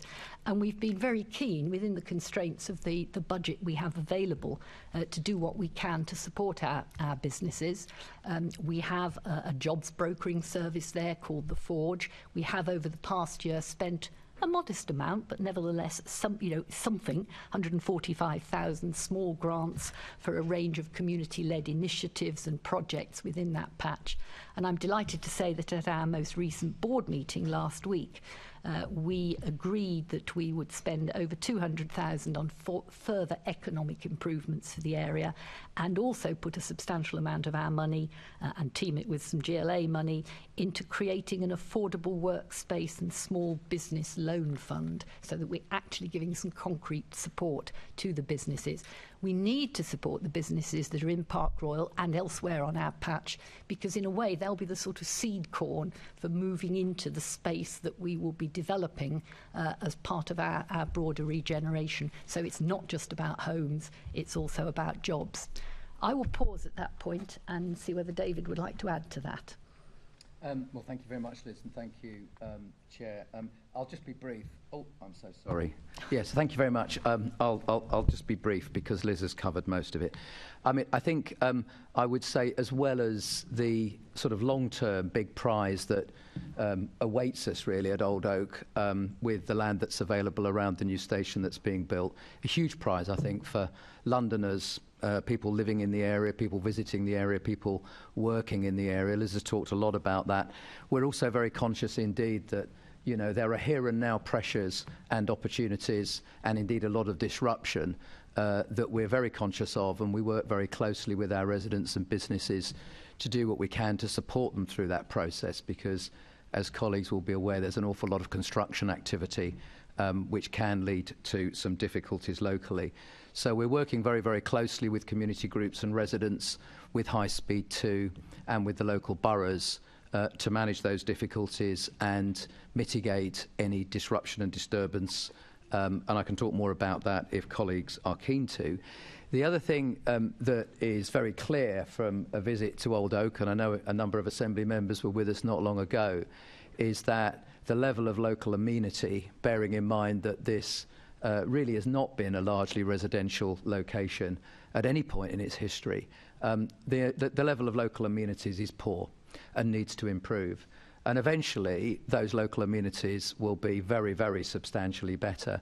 In the meantime, we are doing a lot of work to improve access to facilities like the Grand Union Canal, to improve the public realm, to improve the cycling and pedestrian experience, and also to support the community organisations locally through what is a trying and difficult period, not only of disruption, but all of the uncertainties that come around a large long-term regeneration project and a process of change.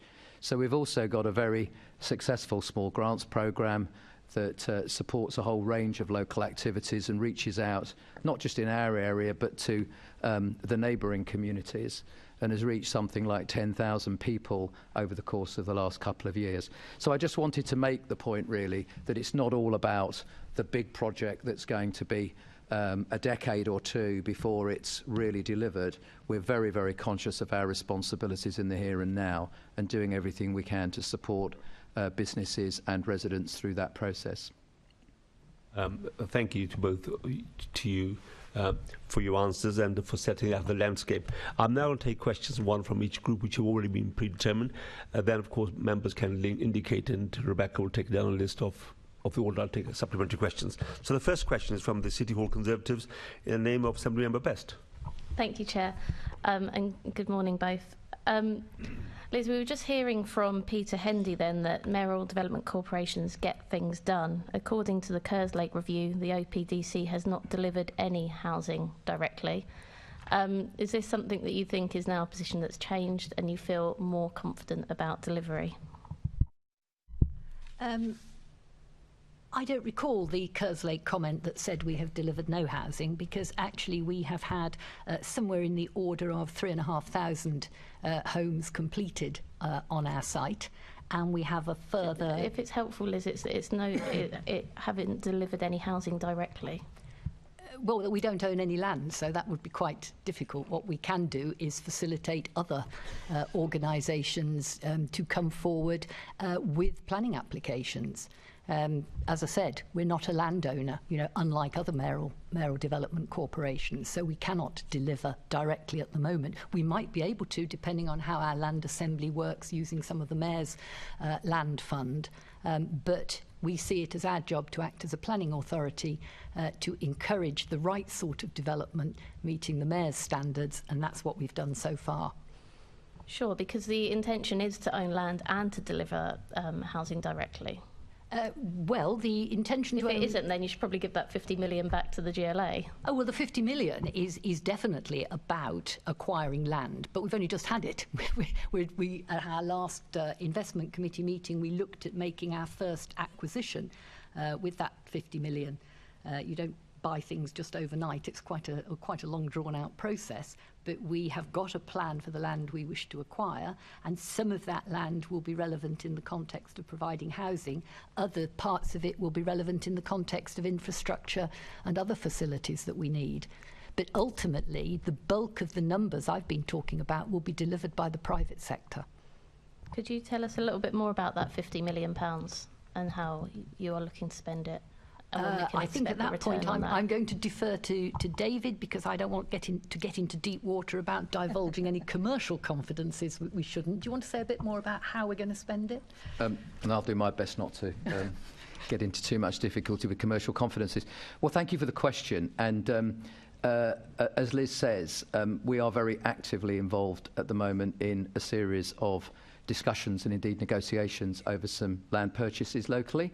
I'm pleased to say that we have agreed terms on the first of those land transactions and are hoping to complete that purchase very, very soon.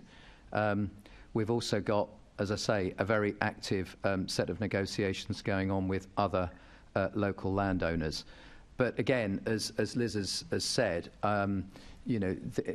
these negotiations can be quite protracted, but we're very clear of the obligations that sit behind the £50 million award, that we are committed to building at least 1,100 homes by 2028, 2029 with that budget.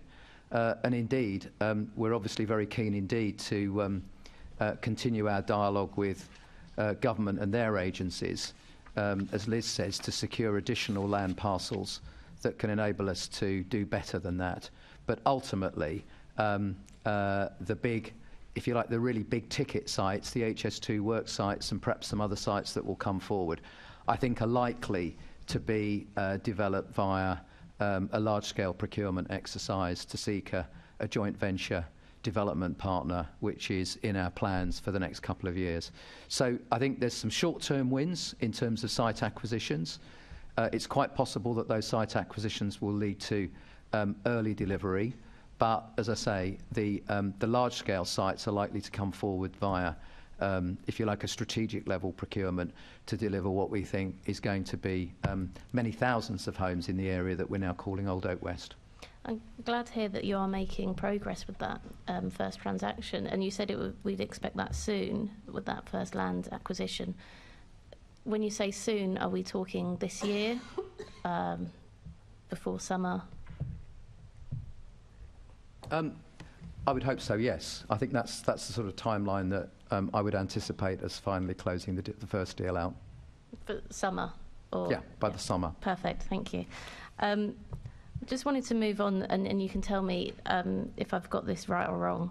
The original plan was 25,500 homes. And Liz, you still alluded to that in your opening comments. But I thought that there'd been a re-evaluation, and now it was looking at 19,850 in 20 years and 13,670 in the next 10 years. Yeah. So the 25,000 figure is a long-term strategic target for the opportunity area. So we are conscious that achieving that is likely to extend beyond the local plan period. The 13,700 that you mention is a 10-year housing target, and from that we derive our annual targets. So there's a series of targets. There's the 10-year target, which is the 13,700. There's the 20-year target, which is the long-term aspiration in the local plan. And then ultimately, we've identified sites with the longer-term capacity for 25,000 homes. But that is going to be contingent on a number of moves that are likely to post-date the local plan period. So, for instance, moving long-term depots and so forth. So I hope that's a useful explanation for how those numbers are arrived at. It is. I feel like there's a lot of the conversation we've had today, not just with yourselves, but beforehand, is couched in these terms such as long-term strategic targets and these kind of, it sounds to me a little bit like a target that we've decided we're not sure how we're going to reach it, so we just elongate the target and say something like it's a long-term strategic target to hit 25,000, but you are sure that that's still the aspiration, and that's what we should be, when we do these question and answer sessions, we should be questioning you on the aspiration of 25,000 homes. And I believe that is the one that's the number in the London plan. This is what the Mayor still expects us to deliver in the long term. So I'm perfectly happy for you to continue to challenge us on our plans to get there, but it is long term. I rather suspect I may not still be chairman of OPDC when that actually happens. So in 20 years, it might not be me or you, but we expect the members and the, might still be to be questioning whether we've hit that target. Okay. Thank you. I wanted to ask, this last year, 2022, you met with the Mayor only once. Do you think that was a sufficient amount of time to have from the Mayor? It's an interesting question. I'm not one to engineer meetings when they're not necessary. Whenever I have thought it's been necessary to meet the Mayor, I have said so, and we've always got a meeting in the diary. The meeting we had in October was extremely productive. The Mayor very quickly sort of took on board what he'd obviously been briefed beforehand. He took on board what it was we wanted to talk to him about, how we wanted to be assured of his commitment to this, the whole issue around the land fund, and it was an extremely productive meeting.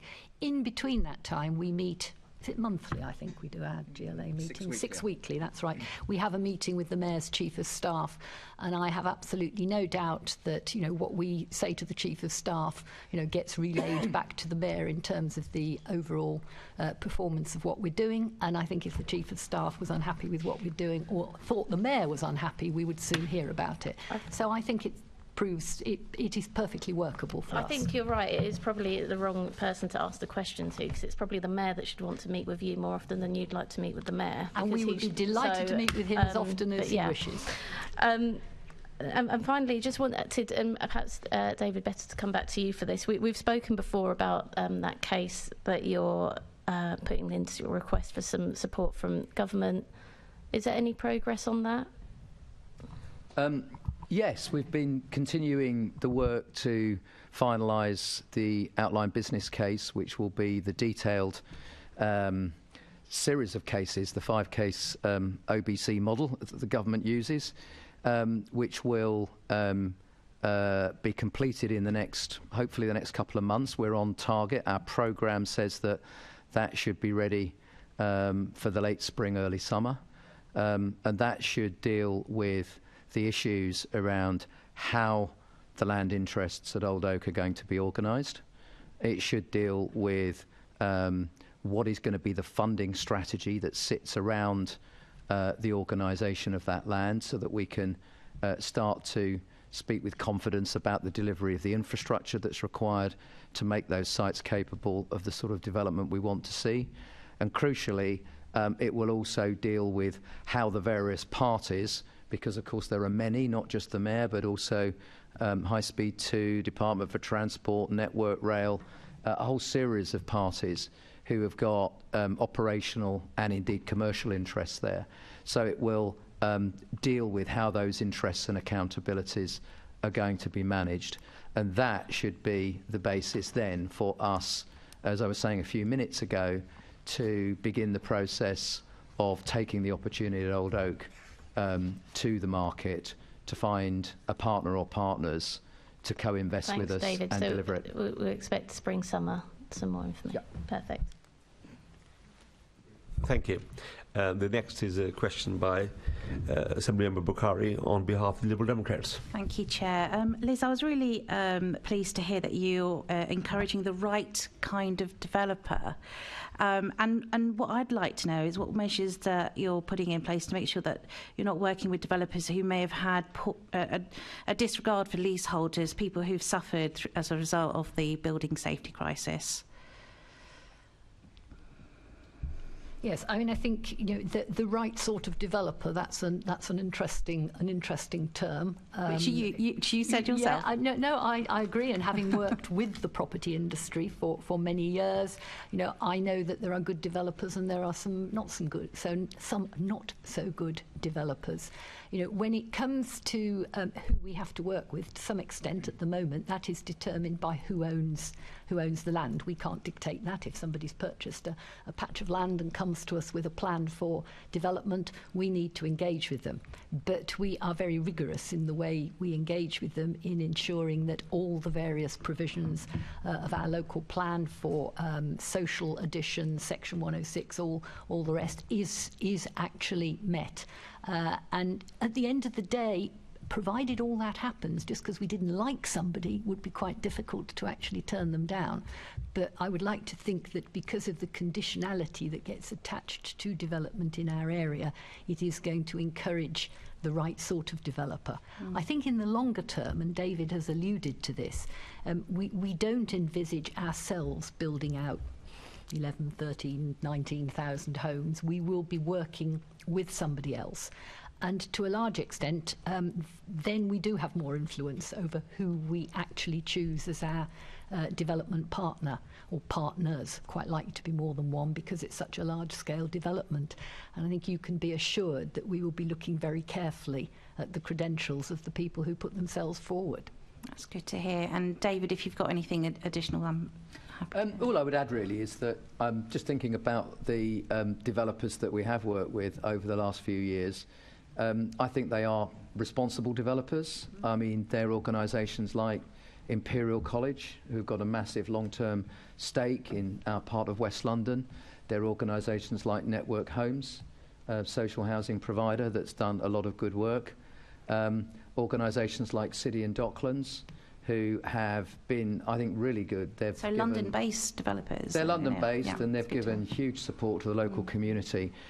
So I'm not aware of any sort of, if you like, developers who have not taken their responsibilities seriously. Yeah, it's something that the Mayor of London and also the government are taking very seriously, so I hope that that is put into consideration. I also want to talk a little bit about what you talked about earlier, David, about the local plan and the promise of over 36,000 jobs to be generated. And there is a concern from Business London and London Chamber of Commerce that there is a lacking of skill growth. Have you thought about how you're going to provide training and apprenticeship schemes to make sure you're filling those particular gaps? Yes, indeed. I mean, it's an ongoing challenge, isn't it? I mean, we've got a very successful local jobs brokerage service called The Forge that was established probably nearly 2 years ago now. That works very, very closely with local businesses in Park Royal and Old Oak to identify their business needs, and works very closely with colleges, local boroughs and the community to identify people who can be placed. They've got an apprenticeship target.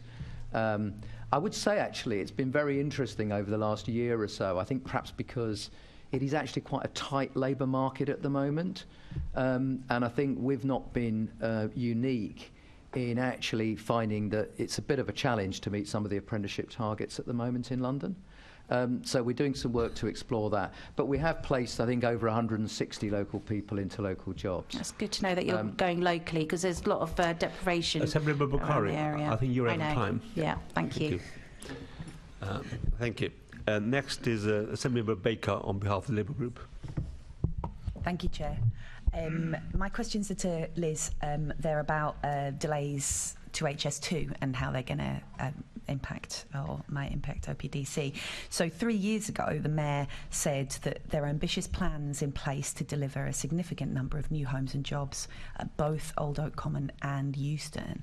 I'm confident these can be delivered even if there are delays to the first phase of HS2. Are you confident now the start date has moved from 2026 to a window of 2029 to 33? Yes. We are still very confident. I mentioned earlier that the land we are talking about are the HS2 work sites, almost sort of irrespective of what happens to the last phase moving into Euston.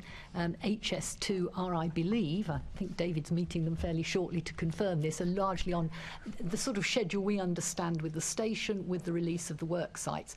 That's still quite a way into the future, but that's fine because it will take us time to get the development partner in place, the development structures, having done consultation, all that sort of thing. So we are actually very hopeful that we will be able to keep broadly to our timetable. And I'm sure if you've been there recently, you'll see, the station is progressing very, very quickly. There is an awful lot of activity going on there, and fortunately, the work sites will be released at a certain point in the development that should fit in broadly with our timetable. If they're not, we may. I can't predict what will happen. We're not building the railway. HS2 are. If there is a degree of delay, then it is only a delay. It will merely move things a little bit to the right. We would hope that would be minimised. I mean, I don't think I've said more than we know. I mean, who knows what will actually happen on a construction site, but certainly on current discussions, on current plans, we're reasonably comfortable. Yeah. So in terms of the station, it's the site of the station and its construction timetable, and when you're going to be able to develop those sites, you're relatively confident, as much as you can be, since it's not in your control. And to some extent, that's not the problem that HS2 has been having to address. It's exactly elsewhere. That's what I was going to say, because it might be that we get a lovely station, but there aren't any trains in it yet. So, so on 9th of March, the government announced that rephasing, which means Euston won't open for a decade. And obviously, if the station is running to time, we're still not expecting the actual trains to be running until that later window.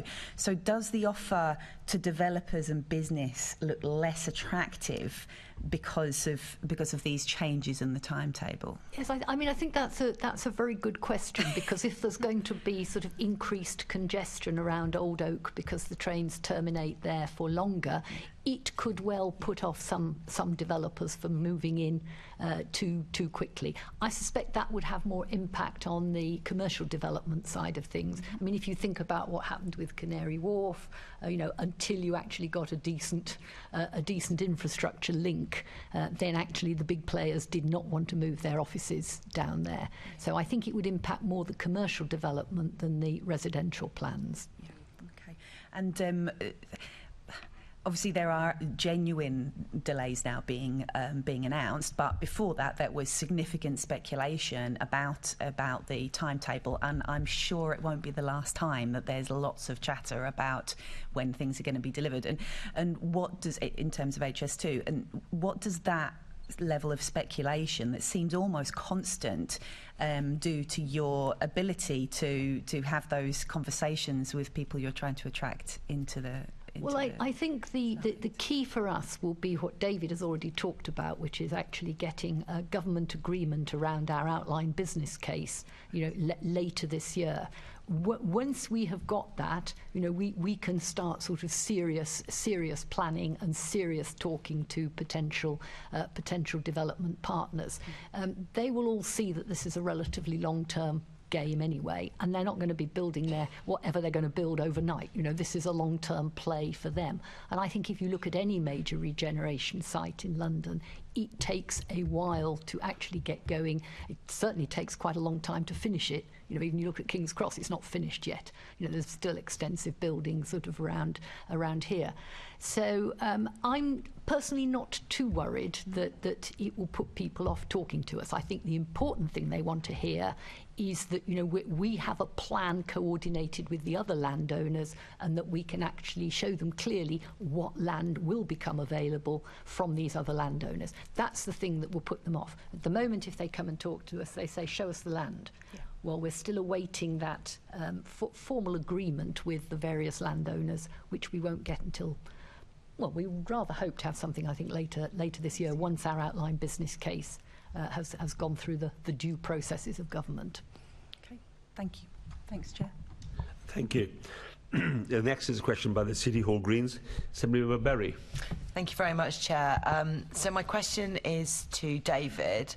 And I'm sorry to say that I've witnessed from you what I think is quite a poor attitude to community engagement. And I've been copied into this letter also to you from Professor Jennifer Robinson, who is the Professor of Human Geography at UCL. And I agree with a lot of what it says.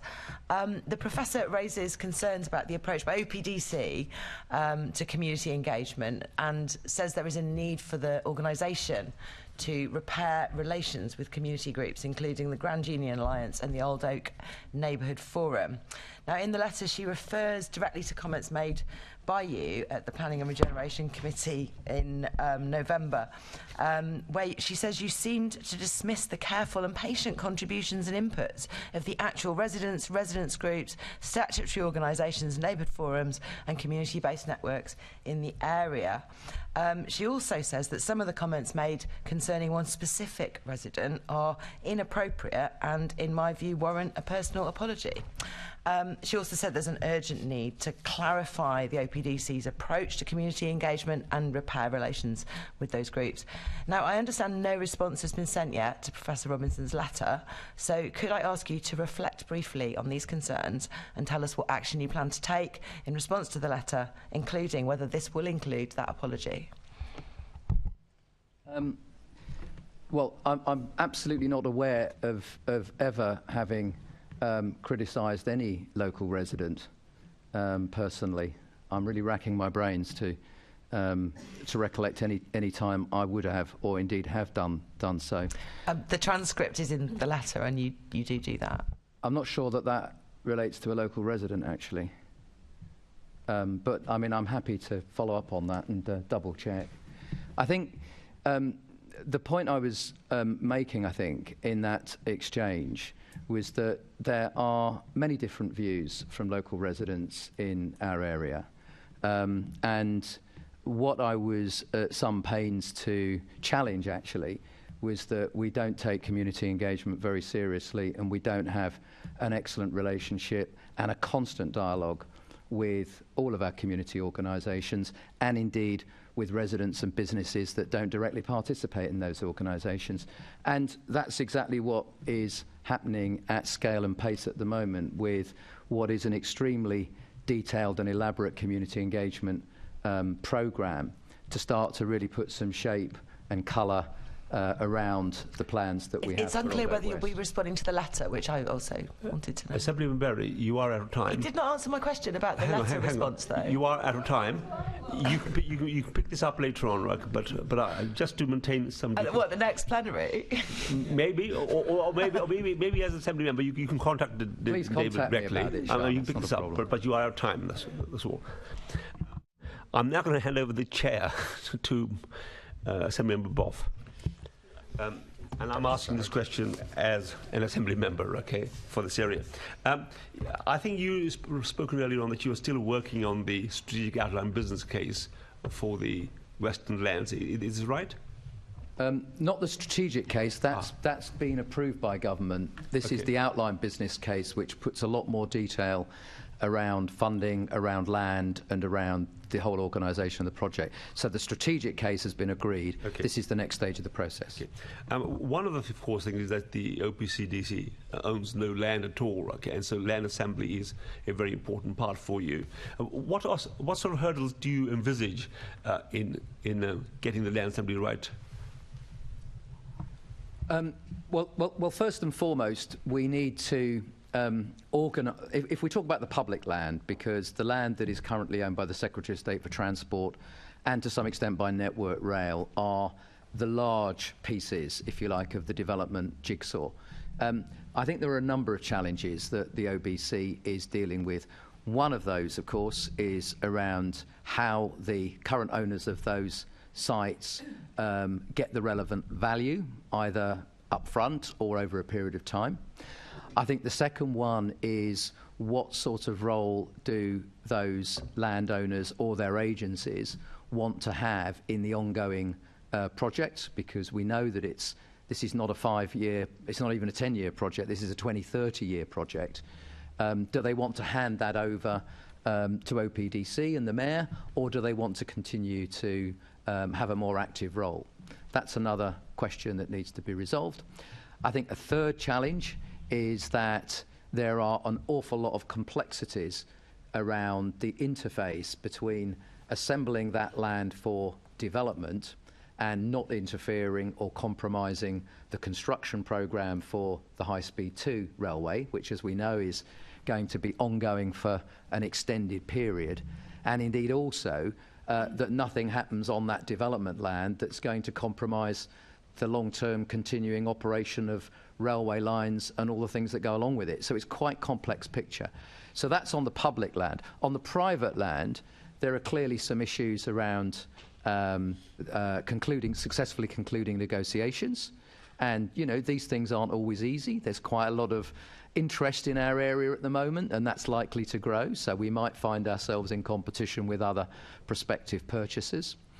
And I think the other thing I would add, and the final point for now, because I'm very conscious of time, is that we are also going to need to deal over time with a number of existing uses that we know will need to be relocated. So, for instance, we have a number of waste and recycling facilities that ideally we need to relocate. We have bus garages, which ultimately could be development sites, but we will need to relocate if that's the case. So there are some relocation challenges as well. It's quite a complicated picture. Right.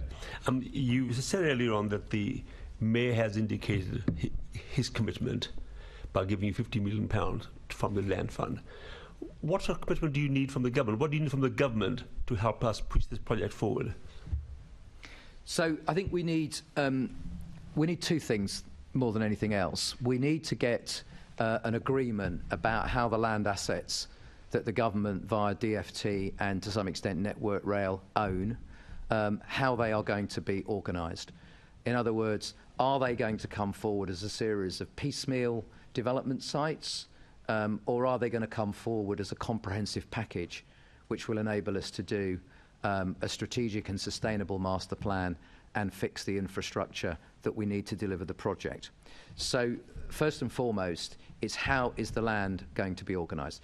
The second thing I think we're going to need is an agreement about a funding strategy that sits around the development process. That's not necessarily because ultimately our project won't make money. I'm pretty confident it will, but we know that there's going to be an awful lot of investment necessary in the early years before you actually get to a point where that value flows. And in a site like ours, where you do have these complications around infrastructure and many other things, that cash flow challenge, if you like, is going to need to be addressed. So a lot of the conversations we're having with government are around how that land is organised and around what sort of funding and investment strategies the public sector needs to put together to convince the private sector to come in and become long-term joint venture partners to deliver the project. Just finally, I mean, you talked about these two things, land and funding strategy. Sorry. You talked about the land assembly strategy and the funding flow strategy. Of the choices available, what's your preference? What would you like the government to do to really help you to get this down, get this going? If you were granted a gift right from the government, what would they be? Land and money, I suppose. How? I mean, would you want all the land up front, or you want it in piecemeal, or what? No, I think, look, I think that there are various options around the land, and the OBC will need to take a view on it. I think at the moment there's a lot of discussion between us about the principle of land pooling. So that's quite an interesting alternative simply to handing the land over. And given that most of those sites that we've been talking about are going to remain operational for quite some years, either because of construction activity for the station or because they're network rail facilities that will need to be decommissioned. You know, there is a logic in saying actually what we'll do is have a land pooling agreement where the different parties, you know, take a stake in the overall picture, but the land is only drawn down at a point when it's no longer required for operational reasons. I mean, the alternative could be something like a land transfer to OPDC, but if you did that up front, then you'd have to have some very complicated leasebacks and licenses back to the current occupiers and users of those sites. And it would also potentially come with complications around stamp duty, land tax and other things. So those discussions are very current at the moment, but I think, you know, probably we'll end up looking at something that will be a kind of model of land pooling, which for various reasons, as I say, is probably the most efficient way of organising the various interests. Thank you. Thank you. I'd like to call Assembly Member Neil Garrett. Afternoon. Liz, coming back to this question of what is a good developer. So one definition might be a developer that doesn't fit flammable cladding to the sides of buildings, and if they have done that, they commit to fixing it. So have you got a policy that developers that have not signed up to that cladding charter cannot work on your development? I should have to ask David to answer that one. I would hope so. Well, first of all, I'm unaware that we've got any developers that fit into that category. I can double check, but I'm not aware of any. Secondly, I think the answer is yes. I mean, clearly that's the view of national government, so it may be a decision that's taken at that level anyway. And I'm pretty sure that will be the view of the Mayor, and we will obviously abide by the Mayor's view on this. There's a lot of pretty sures than I think. So obviously this week Michael Gove has said developers that don't sign up to it are out of business, basically. They can't operate. Yeah. So, I mean, if you had made the same commitment, presumably you would know that you had made that commitment. So can I ask you that you make that commitment? Because it's possible that Michael Gove might not be the Secretary of State for 20 or 30 years. But if you bake that into your policy, then it would still be there then, wouldn't it? So could you do that? Well, I can certainly take that away, and I'm certainly not saying no. But, I mean, clearly I'm accountable to a board that needs to make these decisions. But I think that's an entirely fair proposition to leave us with, and I'll be talking to my chair and I we'll take it to the board. I would agree entirely that it's a proposition that we ought to consider at the board, and hopefully the board would agree. Okay, well, it's good to see a mayoral development company following the lead set by the Conservative government. Perhaps it's disappointing that the Mayor is not trailblazing the way he might advertise. The reason it's relevant is because I think that the building typologies that you're looking at, there's quite a lot of tall buildings, and I have a concern about tall buildings. In the artist's impression, they can look nice, but what really makes or breaks them is the ground level at the bottom floor. So what sort of policies, what plans do you have to make sure that that ground level does not just become slabs of dead street space where you have these tall buildings? Well, you're now talking about details of planning, but overall in the scheme we have in mind, and indeed in the requirements of the local plan, there is substantial provision for green space. Part of the consultation we're now going to be doing over the next few months is talking to the local communities about what they would like to see at that ground level. And sorry. when we actually, but we haven't, other than the specific planning applications we've got at the moment, we've still got scope to actually hear what people want, and then we will produce a supplementary planning document which will set a lot more sort of conditionality for how the future development is done. But I totally agree with you. I mean, I think the issue around tall buildings is what happens where they meet the ground, and what you actually do to provide the amenity space for the people living in them. It isn't just about, I mean, amenity space is a separate thing. The actual street frontage is critical. Yeah, and so to be honest, I'm a bit disappointed that you're saying let's go to a consultation, let's see what people think.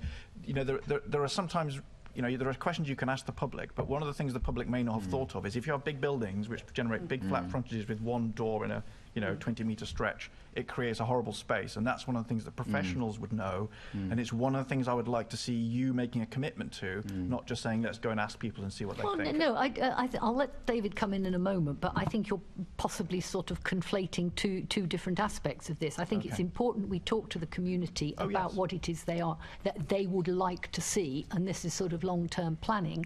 There is also the already stringent conditionality we put in place when we're considering planning applications. We have a design review group. We have a community review group that actually looks at planning applications. And so I think it's important, that we have an excellent planning department and an excellent and very fierce planning director that looks at the quality of what's coming. The point that I'm getting at is that, so I'm asking you what you're doing and you're telling me what some other people are doing, your design review, possible consultation responses.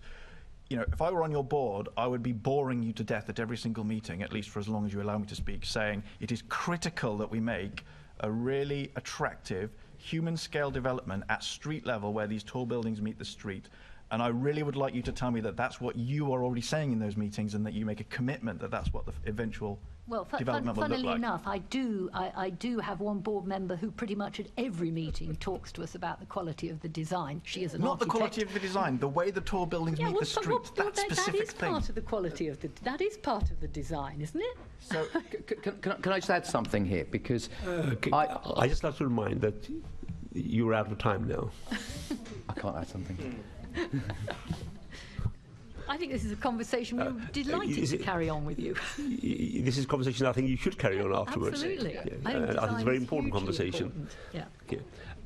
The next is Assembly Member Anne Clark. Thank you, Chair. Good afternoon. We've hit on a number of times so far the community engagement, and I think sadly London, you can look at plenty of examples of where developers didn't get it right in major regeneration schemes.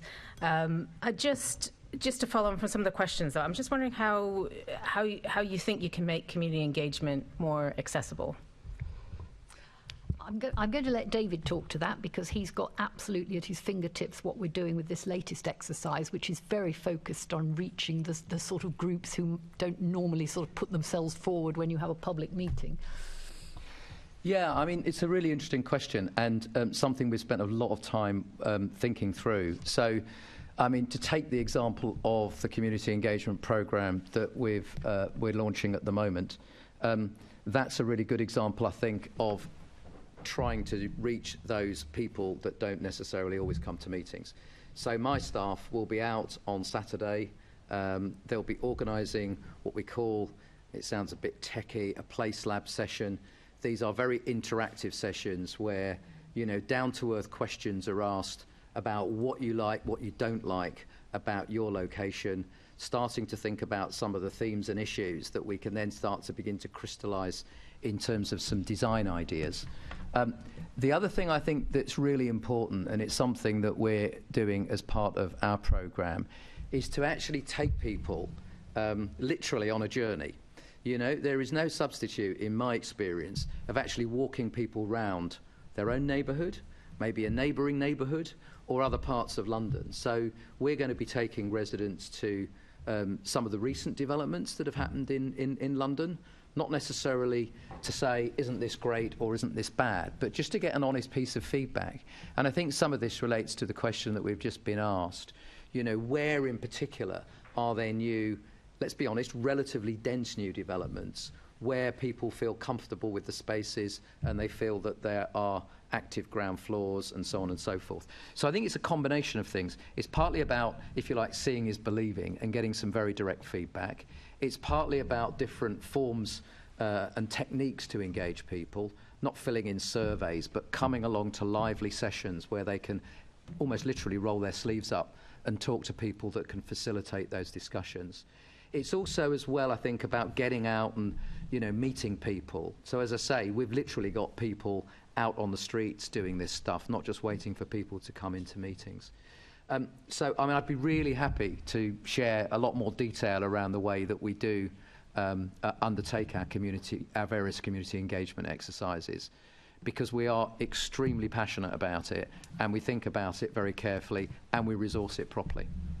Could I just add very quickly to that, because I'm conscious also Assembly Member Berry's earlier comments around consultation. We do a huge amount of consultation, and the board are extremely keen, that we should do, and to hear the output of that. The problem is with consultation, you sometimes get in response people who don't like what you're doing or will never agree with what you're doing. And there are some people in our area who think fundamentally what we're doing is wrong. They would actually like to see a very low density, low number of units. We are not allowed to deliver that. We have to work within the framework of the London plan. That requires a degree of density which we will endeavour to have designed to the best of our ability to achieve what David was talking about. But I'm afraid to say in a consultation process, some people will tell you things which you cannot then implement or you cannot necessarily agree with them. But we will listen. We just can't deliver absolutely everything every respondee might tell us. Okay, thank you for that. I'm sure we could talk all day about this. I just, when you're talking about taking people on a journey, and I do agree with you, I think seeing things for oneself and taking group of people out is fantastic. But I think we're back to the groups who always put themselves forward, who are joining you on this journey. But specifically sort of young people, people with additional needs, people with accessibility issues. These people also live there. And how are you reaching out to them, being sure that their voices are heard throughout this regeneration? Yeah, a really important point. I mean, we work very closely with the local disability groups. We also have spent time literally going into schools and talking to and engaging with local young people about their hopes and aspirations for the area. I think that's really important because, you know, frankly, by the time most of this is built, people of my age group aren't going to be so interested, but kids at school are going to have a very, very lively and definite interest in it. So we reach out to schools, we reach out to disabled people, we will go out and talk on terms and in locations that work for people rather than expecting people to come to us as well.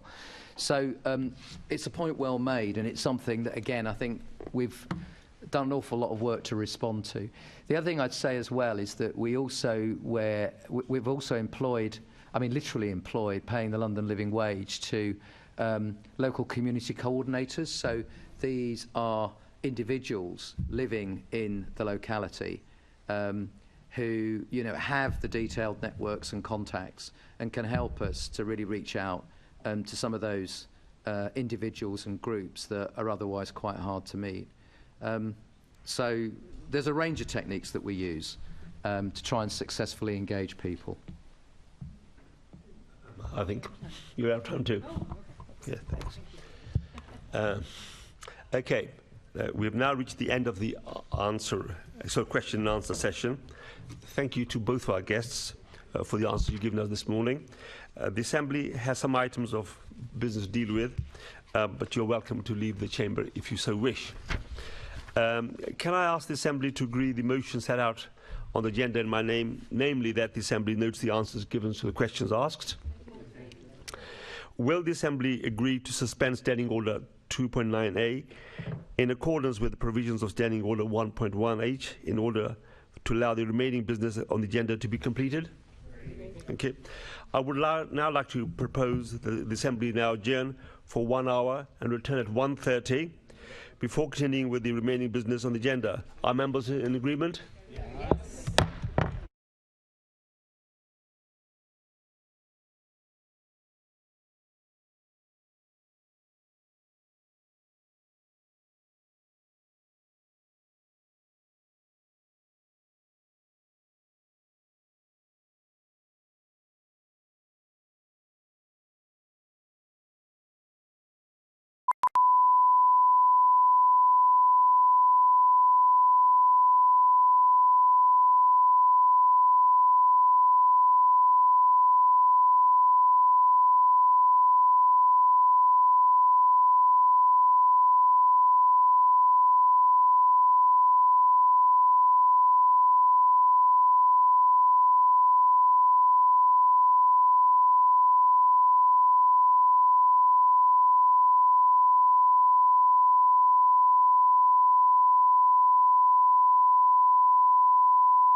Okay, good afternoon. We're here now for part two, which is basically looking at the motions.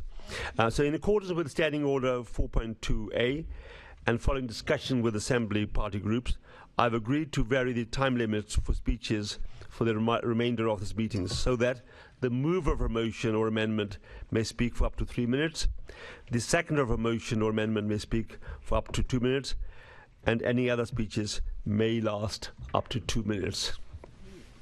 And the first motion is in the name of Assembly Member Skinner Sheikh, and is on violence against women and girls. So over to you, Assembly Member Sheikh.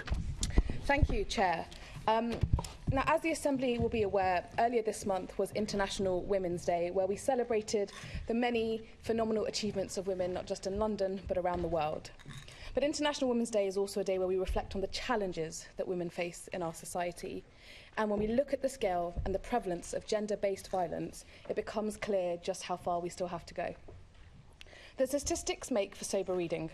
According to the UN, around 30% of women globally are survivors of intimate partner violence or non-partner sexual violence. In the UK, we have seen increases in both sexual offences by 22%, domestic violence by 14%, and whilst this is not exclusively to women, it is most certainly the overwhelming majority of cases. And tragically, as we know, that in the UK, 122 women were killed last year, where a man has either been charged or is the principal suspect. That's a woman killed at the hands of a man every 3 days. Sarah Everard is a name everyone in this room will know, and there are many more.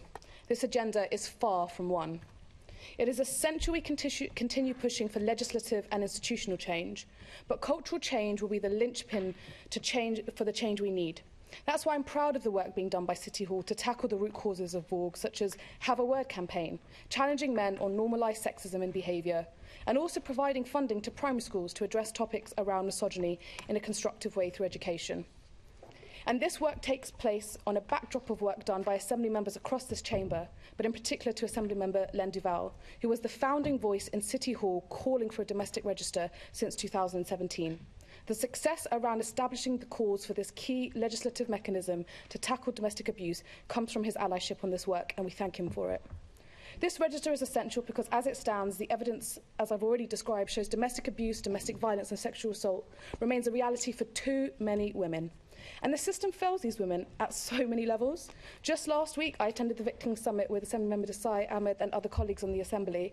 And from the experiences of victims we heard, it is clear we need significantly better training for police officers on how to handle sexual offences and better support for victims throughout the criminal justice process. We are aware that the government has recently introduced measures to see domestic abusers placed on a sexual offenders register, but we believe that they need to go further. The threshold for perpetrators to be added to this, in our opinion, is too high, and it misses the benefits of a standalone domestic register that would ensure repeat low-level offending is flagged early and extra resources in the form of monitoring will be deployed, and this is key. So that is why this motion calls on the Mayor to write to the Home Secretary to call for the introduction of both these measures. And I'm sure here in the Chamber that colleagues will be supporting this motion so that we can hopefully achieve a key legislative mechanism to ending violence against women. Thank you, Chair. Thank you, Member. Thank you, Assembly Member Sheikh, and thank you for keeping within your time limit. Thank you. Assembly Member Clark to second. So I formally second and reserve my right. Thanks. Thank you. Any Assembly Member Desai? Thank you, Chair. And I will try to be within my time limit of 2 minutes. I'm pleased to speak in this motion, and I really want to use this chance to speak about the work that we've been doing around violence against women and girls in this through the Assembly. Tribute has already been paid to the work of Assemblymember Len Duval, but can I acknowledge the work, repeat the tributes that have already been paid, and thank him for all the work he has done in campaigning for a domestic violence register over the years. It's an example of how an Assembly member can start a campaign from this body and make it a national one, and it's certainly the position of the Labour Party, of the Liberal Party. In fact, I think it's a position of all parties, if I'm right, but certainly the Liberals and the Greens. In 2016, when I first came to this building, I raised the issue of making misogyny a hate crime after I read an article in the Times that Nottinghamshire Police had piloted a scheme around making misogyny a hate crime. So although the Assembly campaign started in 2017, I first made this call in 2016. And I would also like to acknowledge the work that Stella Creasy has done nationally. I worked closely with her over the years campaigning for misogyny to be a hate crime. So I hope that once again colleagues can reiterate their support for these legislative changes that will help us combat violence against women and girls.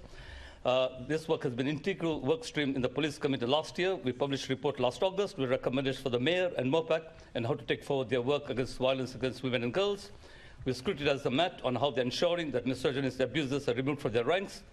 This ongoing work, and as you've seen with reporting this week, that of the 1,500 officers in England and Wales who received complaints of their treatment of women in the past 6 months, only 1% have been sacked. The PCC produced a report last year about reforming the police complaint system, and we need to make vetting powers and powers of dismissal more robust. More generally, we also have looked at the challenges that women face across the criminal justice system, including in achieving conviction in their case, the unique barriers that women face.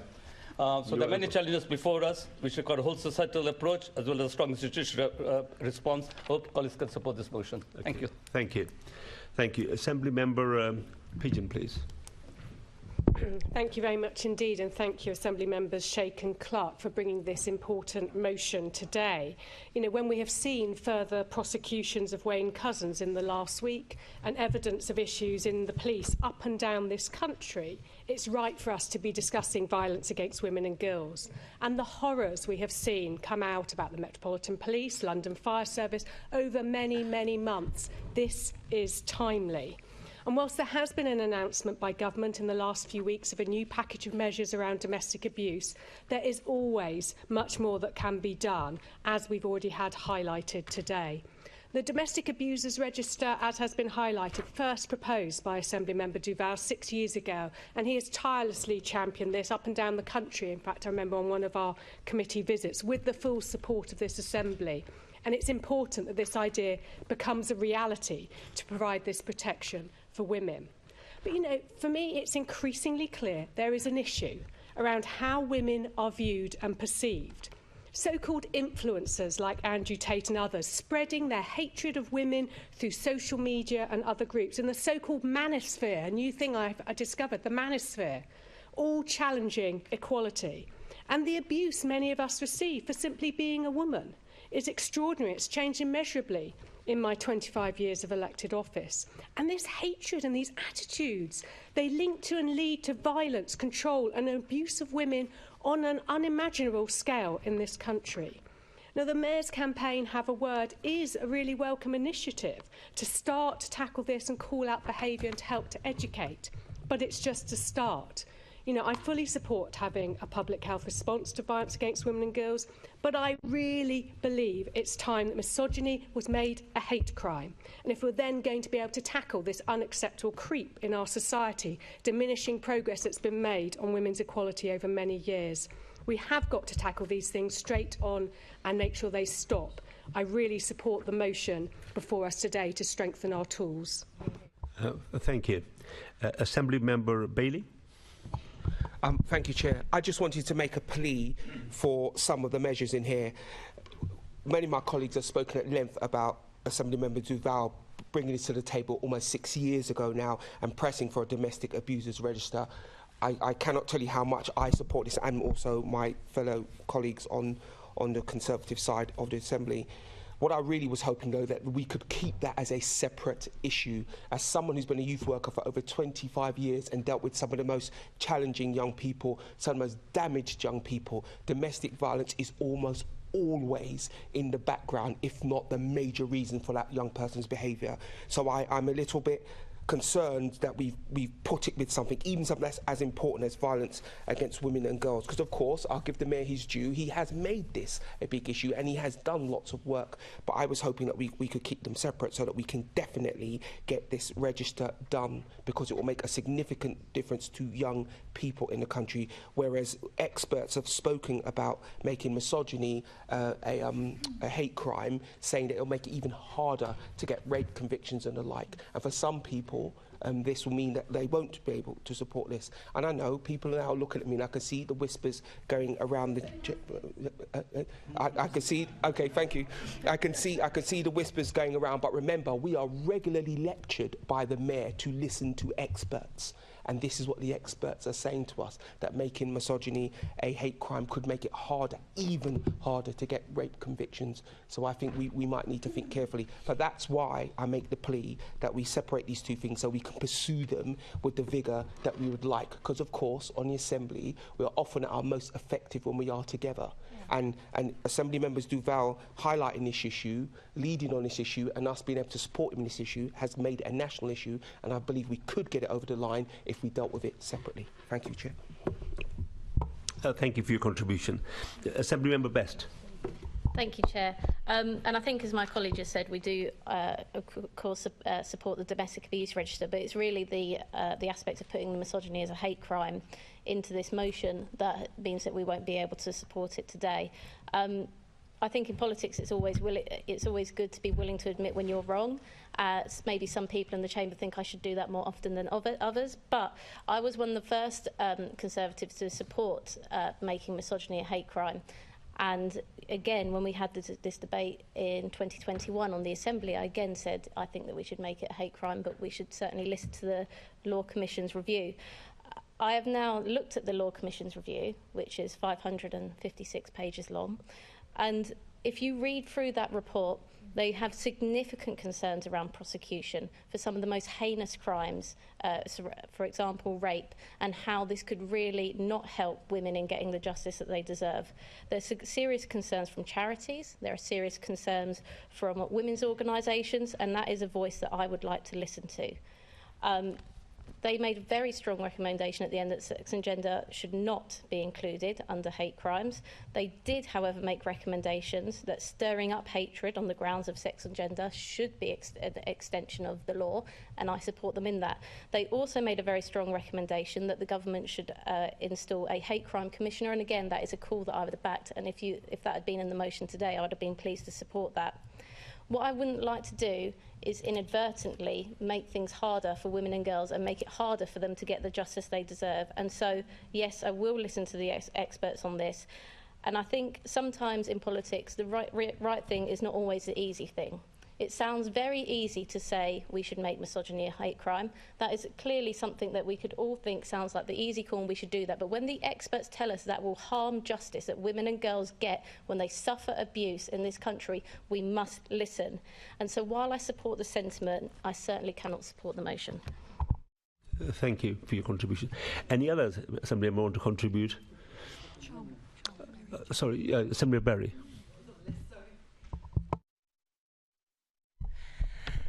Thank you, Chair. So I'm just absorbing the last two speeches.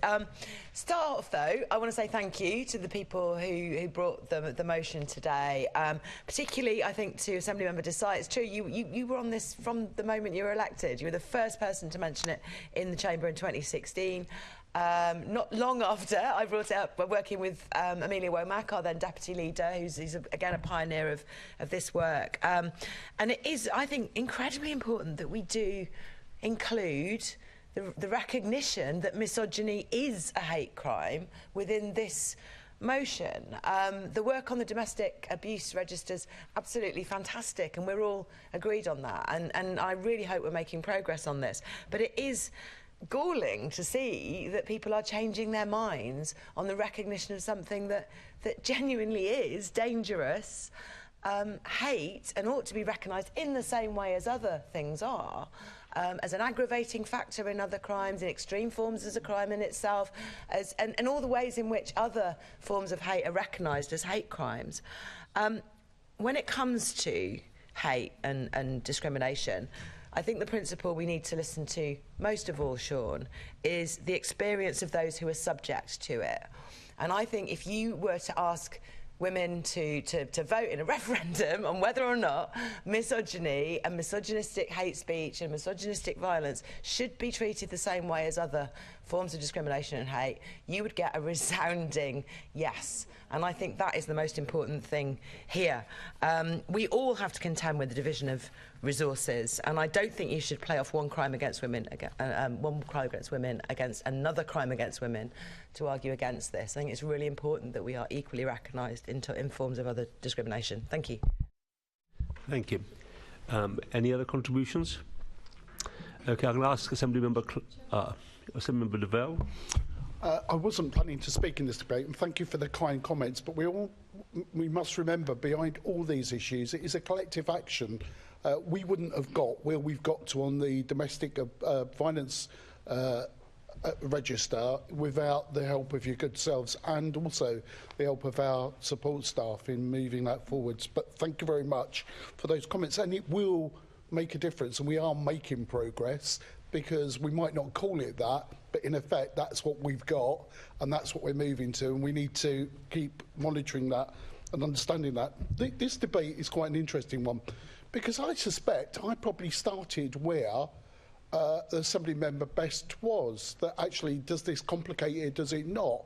And that was a number of years ago, but I think I've changed, and even more so why I take the view of Assembly member Berry now, because the nature of, and I understand why it's difficult, the nature of hate crimes has changed.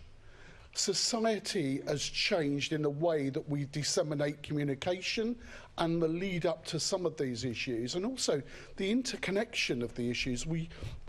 Much that I'm passionate in tackling domestic violence, what's very interesting in the domestic violence abuse register is the interconnection between hate crimes and other crimes and those issues. Domestic violence alone, actually, I like case histories of where other criminal activity and behaviour is party and parcel of some of the issues they go. So I do think it's time to make this connection. Now, of course, it's a long time in that, and there are fads and fashions, and please don't do me down for describing it that, but that's the way I'm trying to articulate some of my thinking around this. But unless we take the decisions around trying to put this on the agenda, trying to make those connections, then no one else is going to do. And if our motion pushes it further along around some of those linkages, then I think it is worth doing, subject to some of the complexities that Emma... You're well over your time. Thank you. Thank you. I'm going to ask Assemblymember Clark, you reserve your right. Thank you, Chair. And I just want to thank everyone, particularly Assemblymember Berry, Assemblymember Pigeon, Assemblymember Sheikh, and Assemblymember DeVol for their contributions today.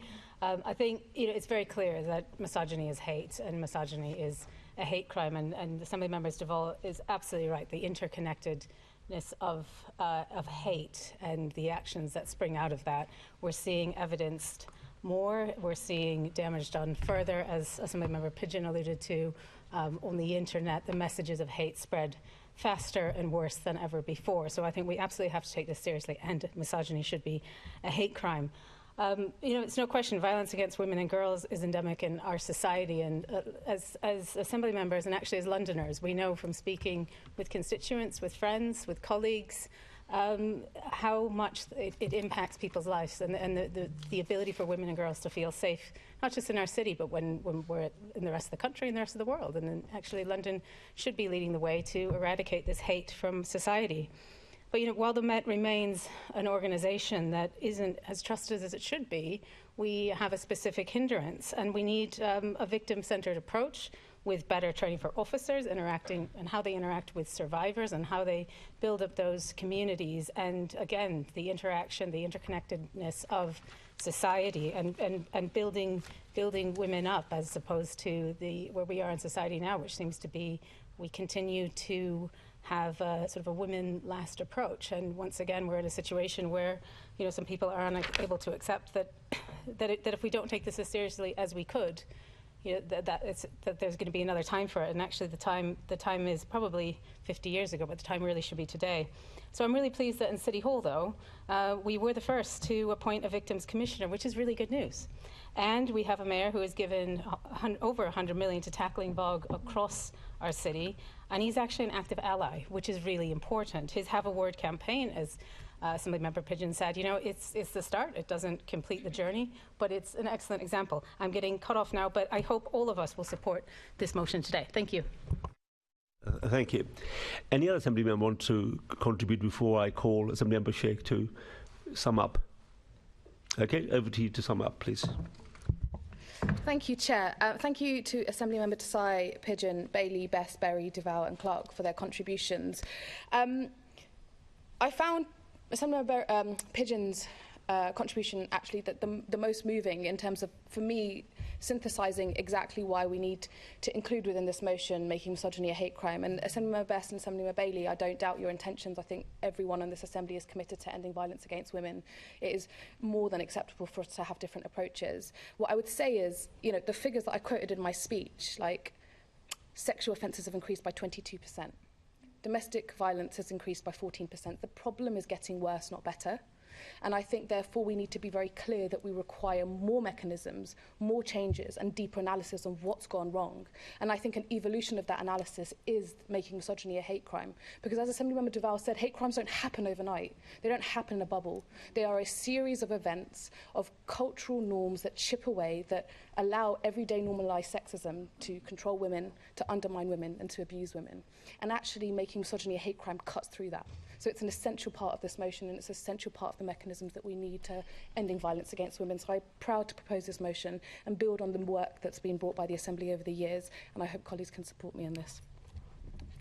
Great. Thank you. We'll now move to the vote. All those in favour of the motion? 1, 2, 3, 4, 5, 6, 7, 8, 9. Sorry. 1, 2, 3, 4, 5, 6, 7, 8, 9, 10. 11, 12, 13, 14, 15 in favour, Chair. All those against? None against, Chair. That's carried. Okay. Any abstention? I mean, I suppose it's obvious.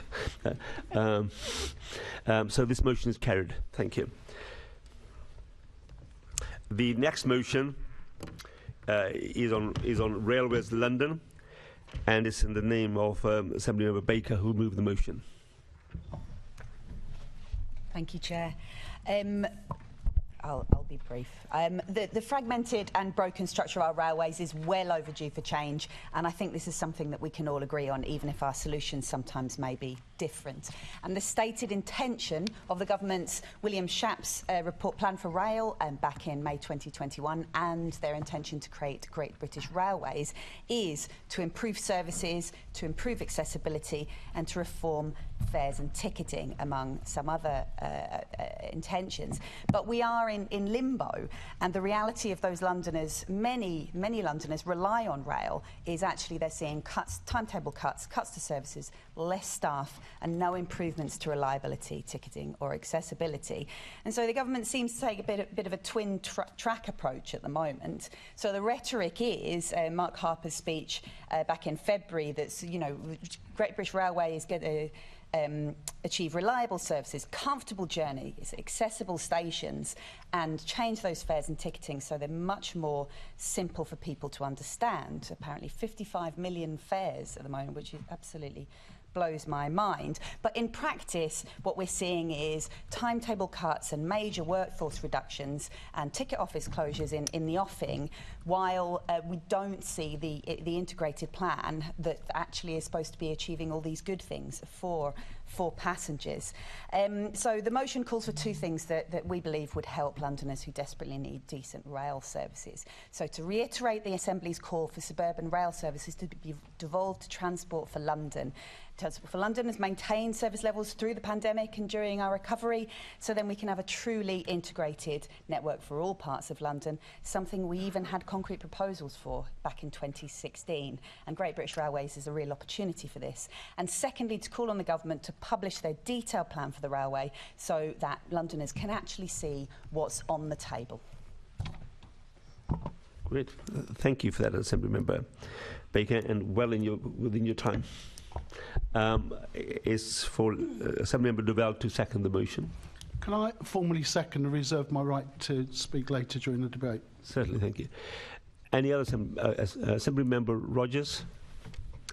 Thank you, Chair. Whilst we agree, of course, that rail services are of critical importance for Londoners, especially in outer London, we can't support this motion because of its call for rail devolution at this time. Whilst there may be benefits to rail devolution, the Mayor's stewardship of Transport for London has been so poor that no responsible government would consider devolving control of suburban rail whilst he is Mayor. We've frequently warned the Mayor that decisions such as freezing TfL fares were significant mistakes, and that furthermore those mistakes were making it less likely that the government would trust him with the devolution of suburban rail. The Mayor has exacerbated these concerns through his approach to managing the capital's transport network, and he shows no signs that he recognises this. He's also shown no willingness or inclination to work with home counties' councils, such as Kent, Essex or Surrey, which would be an absolute prerequisite if rail devolution were to work. It would be irresponsible to give this Mayor powers over suburban rail, and so we will not be supporting this motion. Thank you. Assembly Member Pigeon. Thank you. I completely support this motion. You know, we've met with Network Rail and other rail partners several times in this term, and we're keen to ensure that London's voice is heard loudly and clearly as part of the changes planned for National Rail. And it is critical that suburban rail services are devolved to TfL. It's something we've supported for years on the Assembly, that former mayors of London have supported this, including Boris Johnson. Fully staffed trains from fully staffed stations rather, from first to last train, genuine turn up and go services available to everyone, and a clean, safe environment. It's a model that's proven to work. And actually, if you look at what's proposed in Great British Railways, it is the model that's being suggested within that for the rest of the country. You know, many parts of London absolutely rely on the train services as others do the tube. And what have we seen during this pandemic? A deterioration in services, train operators making money from longer journeys rather than those short metro ones that many of us use. And it's really important, and I know I've met recently with the transition team and people from Network Rail, and progress is clearly being made behind the scenes in terms of getting ready for Great British Railway and the legislative process for this, which is absolutely critical. So it feels to me really timely that we're pushing today to get a fair deal for London's rail passengers, to integrate our metro services into the overground model and system, and to get a clear timetable for this new look railway in London and across the country, both for passengers and for freight, which is also really important to make sure that that's part of the picture. And, you know, the former Mayor of London wasn't sure, I think, about the overground when he started. But I have to say, we persuaded him to sign off that final link, Surrey Quays to Clapham Junction on the overground, a decision where he could actually make the decision and open it and cut the ribbon in one term. You can deliver with the railways if you've got determination. It shouldn't matter who the Mayor of London is. We should be fully supporting this motion today. Thank you. Assembly McCartney. Yes, thank you. I'm fully supporting this motion, and members will be no surprise that I'm going to talk about the Great Northern line that runs through my constituency. But before the pandemic, we were hopeful that that line was going to be devolved. TfL were working with the DfT and they were preparing a bid to take over the line. And we were really hoping for a proper turn-up-and-go service. In actual fact, at that time, the Secretary of State for Transport, Grant Shapps, whose constituents used that line, had lobbied himself for the Mayor of London to take over the line. And it's just a shame when he held that position, he did not make it happen, because he understood the quality and the improved customer service that would happen if TfL had taken over the line. So on my line, and it's the line I use every day, prior to the pandemic, off-peak, we had 3 trains per hour. It was expected to go up to 4. TfL, in their bidding, were hoping to take it to 6 to have a proper turn-up-and-go service. We are now down to 2 trains per hour. That is not acceptable, and at key times we have significant overcrowding. Now, obviously, I've lobbied Great Northern on this, and they tell me with the new timetable, it's still going to be 2 trains per hour off-peak. It is not acceptable. It's not a good enough service for London commuters. And we know Transport for London have the capability and they have expertise in doing this. When they took over previous train lines and merged them into the London Overground, for example, the train line that goes to Enfield and Cheshunt on the other side of my constituency, they turned around reliability, increased capacity and dramatically improved customer satisfaction. So I think we should all be supporting this. And I don't think it's good enough just to make the political point about which mayor it is who's in charge. We should all be on the side of constituents. Assembly Member Garrett, please. Thank you, Chair. If I can make a... I agree with my colleague, Assembly Member Rogers, that the Mayor is on a sort of one-man mission against devolution, which is a bit of a shame for those of us who support that. I wanted to say my reasons for having concern about this motion actually are slightly different. So we talked about the William Shapps Rail Review, talks about metroisation, talks about London Bridge, all things that affect me personally. We actually had, in one of those meetings, we actually had Mr Williams of the William Shapps Rail Review in the Transport Committee, and we put to him this question of metroisation. He didn't think it was a very good idea. So for political parties who normally think that we should listen to experts, I'm a bit surprised that everyone's just railroading him, if you'll forgive the pun, into associating him with something that he personally said he didn't support. Also in that same meeting, we had Angie Dole, who is the chief exec of GTR, which is the rail service that I use. She also didn't think that it was a very good idea. Particularly, I suppose the concern I have, one of the attractions of the rail service from my constituency into here is into London is the speed. I realise we're not in central London here, of course. Is the speed of the express services that miss out lots of trains. TfL services, lots of stations. TfL services don't do that. So I'm just concerned that even if we had more frequent trains, they may end up stopping more often, which the overground from West Croydon does, and actually ends up taking much longer to get into London than the GTR trains. And just finishing on the point about the overground, it goes all the way to West Croydon on the line, and TfL has never, ever given any, seems to be remotely interested at all in extending that from West Croydon through into Sutton. So, you know, that half of my constituency that's in Sutton seems to be of no real interest to TfL, and so if we rely on them for our rail services, I'm not sure that would be an improvement. So for those reasons, I won't be supporting this motion. Thank you, Chair. Thank you. Any other contributions? No? I'm going to ask Assembly Member Duval to use the reservation up. Thank you very much. Look, sometimes you have to set aside some ideology or prejudices of the past and think about the consumers.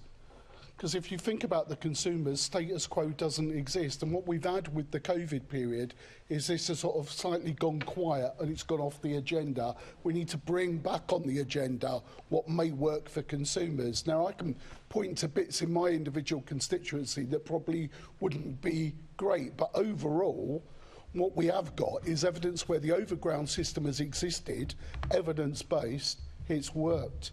It's provided a better service and comparable with the other issues. And of course, there are people that want to defend the status quo. They happen to be the people that are providing the service now, but that's not what our customers or our residents are saying. This is a system that can work for both Londoners and Outer London.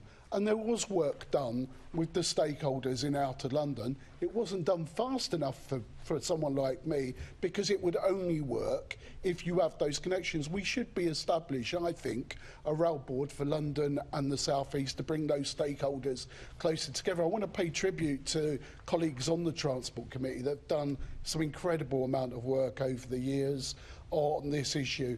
We need to keep this flame going, because the alternative provision or the alternative on offer, it's easier to slip back to a provider-driven service, which was being outlined by Assembly Member McCartney, because that's what you get post-COVID, right? Is that, or are we going to be more ambitious?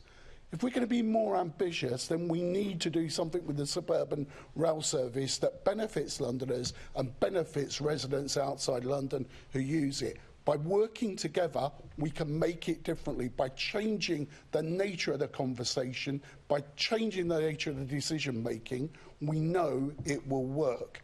Forget about personalities, forget about people who's here now. We're thinking about the future of these rail services, and it's got to be better. Thank you. Any other Assembly member want to make contribution before I ask Assembly Member Baker to sum up? Okay, Assembly Member Baker. Thanks, Chair. So I am a little bit disappointed, to be honest. There is no timetable for implementation for this call to devolution. In fact, we're calling for a timetable for implementation of William Shapps and therefore a timetable for when that might happen. So who knows what mayor that it will eventually come in under, but it will do because it is the right thing to do. And just want to say that I am not sure whatever disagreements members of this Assembly might have with the Mayor about how he runs TfL, I cannot believe that you can honestly say that Londoners who have used Transport for London and tube services over the last 3 or 4 years versus those who have seen their rail services cut, as Assemblymember McCartney has described, and are finding overcrowding at London Bridge and not knowing, frankly, when their services start. I cannot believe that they would see that TfL was the bad option in this case. So I'm disappointed that those were the arguments that were made. I do think that we should reiterate a long-standing position of the Assembly that ultimately these rail services, the suburban ones, not the long-distance ones, because you can have both, will ultimately be run by London. Thank you. We'll now move on to the vote. All those in favour of the motion? 1, 2, 3, 4, 5, 6, 7, 8, 9, 10, 11, 12, 13, 14, 15 in favour, Chair. All those against the motion? That is 1, 2, 3, 4, 5, 6, 7. Sorry, 1, 2, 3, 4, 5, 6, 7 against, Chair. That's carried. The motion is carried. The next motion is on the 4th plinth, and it's been moved by Assemblymember Rogers. Thank you, Chair. I cannot lead you into battle. I do not give you laws or administer justice, but I can do something else. I can give you my heart and my devotion to these old islands and to all the peoples of our brotherhood of nations. So spoke Her late Majesty Queen Elizabeth II, and that was in her first Christmas broadcast in 1957. And with those words, I think she perfectly captured the role of a modern constitutional monarch. And it was a role she performed with grace, diligence, and wisdom for more than 70 years. She was our national source of strength during dark moments and our focal point at times of collective celebration. We felt her loss most keenly last year, and we still do today. The Queen served this city and its people well. She was born in London and she spent much of her time here and witnessed an astonishing transformation of the city from her birth in 1926. Londoners turned out in their thousands to pay their respects as Her Majesty lay in state last year. They will rightly expect the city to host lasting and meaningful tributes to her memory. A statue of the Queen in a prominent public location in London would be a most fitting accolade and would both be an expression of the high regard in which Her late Majesty is held by Londoners, as well as helping preserve her memory for future generations. This is our last plenary before the coronation, which will be a joyous moment where the city will come together to celebrate the crowning of our new king. And I can think of no better way for us as an assembly to show our reverence for the Queen and also to show our support for His Majesty the King than by passing this motion. Her late Majesty represented the best of our city and our country. I hope members can come together in support of this motion, and will be accepting the amendment that's been proposed with a minor alteration. Thank you. Thank you. Assemblymember Hall to second. I'd second and reserve my right to speak later. Thank you. I think, can I ask Assemblymember Cooper to move the amendment? Thank you very much, Chair, and I'm very grateful to Assemblymember Rogers for accepting the amendment in the spirit in which it was made, with the addition of the 2 words in London, which I think we took as read, because I don't think anyone in this chamber would be suggesting that we dictate to the people of, I don't know, Wolverhampton, let's say, for no good reason at all. But of course, if they wish to install a tribute to Her late Majesty, I'm sure we'd all go and visit it at some point or another. another. I think you've really summed up what a lot of people feel, whether they're actually monarchists and full-blown supporters of the monarchy, or whether they're just people who've looked in awe at the incredible contribution over so many years that she made to civic and public life. And I think everybody, therefore, supports the idea of honouring the late Queen, not just in the mourning that took place, which I must say was incredibly well organised, with a lot of input from various parts of the Greater London Authority, in particular the Metropolitan Police, but many others were involved in ensuring that that was a safe and well-attended event without incident. But I think it's really important to acknowledge that it's not just about what we may want as Londoners and what we would like to see, but it does also involve, and that was very apparent, I think, during the mourning period, that there was a family in the middle of all of this who are related to the late Queen. And I think it's essential, therefore, that we do take into consideration their views about where any statue, where any tribute should be located. Now, we could descend into having an argument about the issue of whether or not it should be ever considered to be suitable to put it on the fourth plinth in Trafalgar Square, because people have very strong views about what the fourth plinth has been used for. I think our feeling is that if that is the location that the royal family felt was most appropriate, then that would be an appropriate location, and that we should support that, probably looking to have the fourth plinth activities recited somewhere else. But if that's not where the royal family wants, the tribute to the Queen to be situated, then I think it's really important that we respect their view, and that we come up with something that is a tribute to somebody who gave so much to this nation over, well, 1957 that you've just quoted from, but I think, from a much earlier period even than that, who gave an awful lot to London, spent a lot of time here as well, and from my own perspective also, the Gaiety of Nations was much enlivened by her large selection of corgis, although of course she should really have had King Charles Spaniels. But that's a very personal point that I just wanted to make there at the end. Thank you very much, Chair. Thank you. I just want to clarify what the amended motion is, right? Which now reads that this Assembly calls for the installation of a permanent statue for Her Majesty, for Her late Majesty Queen Elizabeth II in London, with a location to be decided in the consultation with the royal family. So that's what the amended motion. I understood there was some lack of clarity on it, but that's what it is now. Okay. I'm going to ask Assembly Member Pigeon to move the.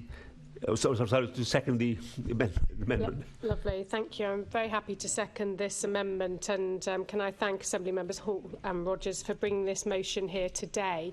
I think it's absolutely right and proper. There should be a permanent statue of Her late Majesty Queen Elizabeth II at a prominent and appropriate London location. I think that's without question. There probably will be several of them, to be honest. But the issue for me is where that location should be. Now, I have strong views. I personally wouldn't put it on the fourth plinth in Trafalgar Square. I think that is about art and challenge and other things, rather than perhaps a place for reflection and reflecting our longest-serving head of state. But actually, it's probably not for us to decide. I think it's absolutely right. The royal family need to be a huge part of making that decision. And for me, I would like to probably see a statue in Parliament Square. And that, to me, would be significant. But ultimately, it needs to be with the royal family to decide this. And I'm really pleased to second this today and hope we can have unanimous support for this. Thank you. Thank you. Assembly Member Russell. Thank you, Chair. And Assembly Member Hall and Assembly Member Rogers, I was really surprised to see the idea of the fourth plinth being given up for a permanent statue for Her Majesty the Queen. Not because of any reflection on the Queen, but because the fourth plinth has a really critical part in the cultural life of our city. It welcomes it interests tourists, it contributes to the cultural debates in our city, and it's the same kind of age as the Assembly. And we've seen extraordinary statues there. The Alison Lapper pregnant statue, which is of a disabled artist challenging notions of beauty and disability. The extraordinary Katharina Fritsch 5-metre tall blue cockerel. These works of art have really contributed to the cultural debates in our city. Now, I wouldn't want to have to come to a view on the location for the statues, which I'm sure will be numerous, to Her late Majesty the Queen. Our party has Republican principles, and so we don't normally get involved in decisions about the locations of royal statues. Thank you. Thank you. Any other Assembly member wants to contribute? Assembly Member Bailey. I just have to say the amendment, the motion doesn't call for it to be on the 4th plinth, if I'm correct. Yeah, but it doesn't now. It did. Yeah, but it doesn't now. That's the point I want to make. It doesn't now. If we're talking about this, you're accepting the amendment, but I'm sorry, the way it was described to us. Hang on. Can we still have a debate for the chair, please? Chair, it doesn't now. I understand that the amendment has been accepted, but I can understand that the original motion was placed the way it was, right? Okay. Okay. I happen to agree with you. I don't think that is an appropriate place for it because the place is noisy, if nothing else, and and the pigeons. Yeah, and and the 4th plinth has had some monstrosities on it, but I think they are appropriate because it is exciting and people do think what's coming next and it brings visitors back to London. But I just want to make the point: we've accepted it doesn't now. Thank you, Chair. Thank you. Any other Assembly member who wants to contribute? So just to be clear, now that the motion, so the amendment has been accepted, right?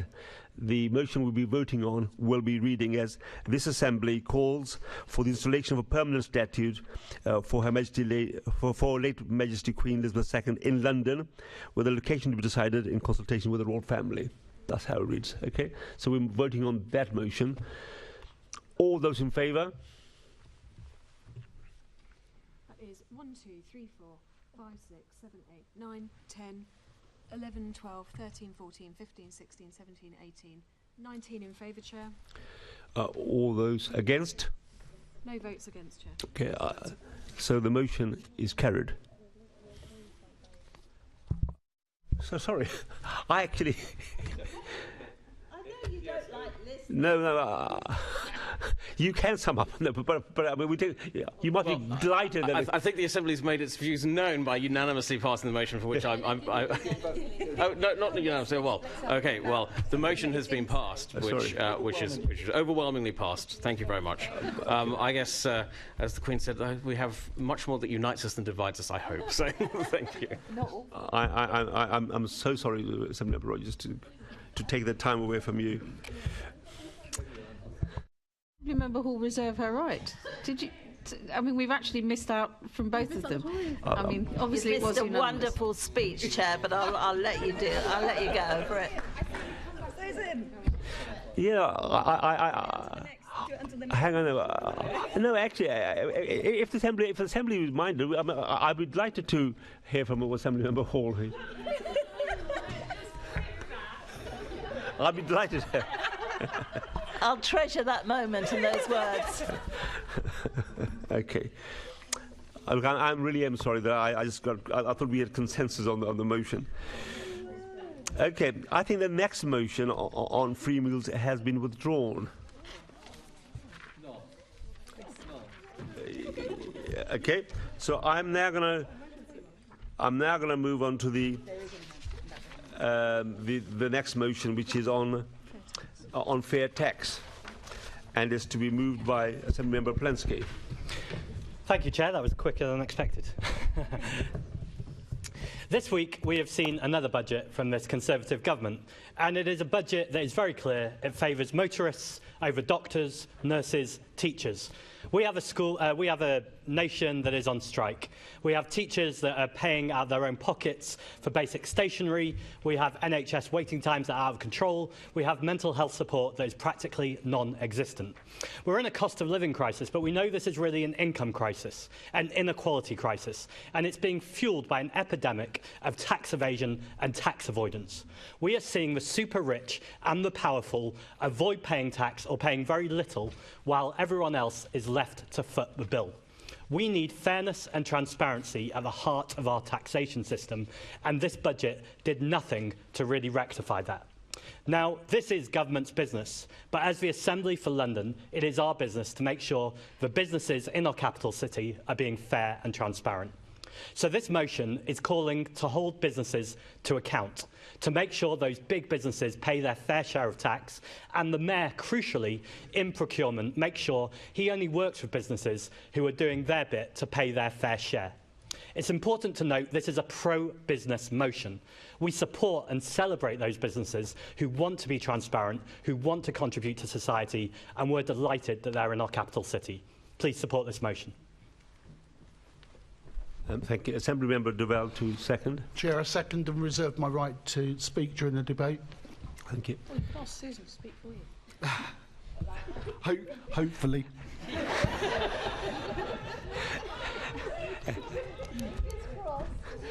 Any other Assembly members who want to contribute? Got a good speech, we understand. Well, this is the moment. Okay. Chair, if I may then. In terms of second this, can I thank Assembly Member Polanski for bringing this motion, and I think an important motion, because there are moments in time when we need to stand up for and put the moral case for taxation, but fair taxation, and why we need to make that contribution to it if we have to. So the Fair Tax Foundation wants to see those pay their taxes willingly, fairly and transparently. Unfortunately, there are too many who don't feel the same way. The current tax gap between what HMRC should be paid and what they are actually paid is £32 billion. That's eight times much more than what the government promised to invest in building 40-odd hospitals. So it's important that we all pay, and it's all clear what we pay and what we should be making contributions for. What's clear, there are some people whom paying for a fair amount of tax matters, and there are many companies that pay, as the Assembly member previously said, but there are others who earn much more than anyone would earn in a lifetime who just don't believe they should pay their whack or contribution to our society in terms of their taxation. So what this motion does is sign us up for some of those principles, says that we'll stand by them, that we encourage other people to do the so in a way, doesn't beat them up over the head, but promotes that concept, because we need to do it even more so in these difficult and challenging times as we go forward, in terms of what we're contributing collectively is to provide the things that make society work. And that's what we should be doing, and we should be doing that in a fair way and in a transparent way. Any other Assembly members who want to contribute? Okay, in that case, I'm going to ask Assembly Member Polanski to sum up for us, please. Thank you. Please vote for the motion.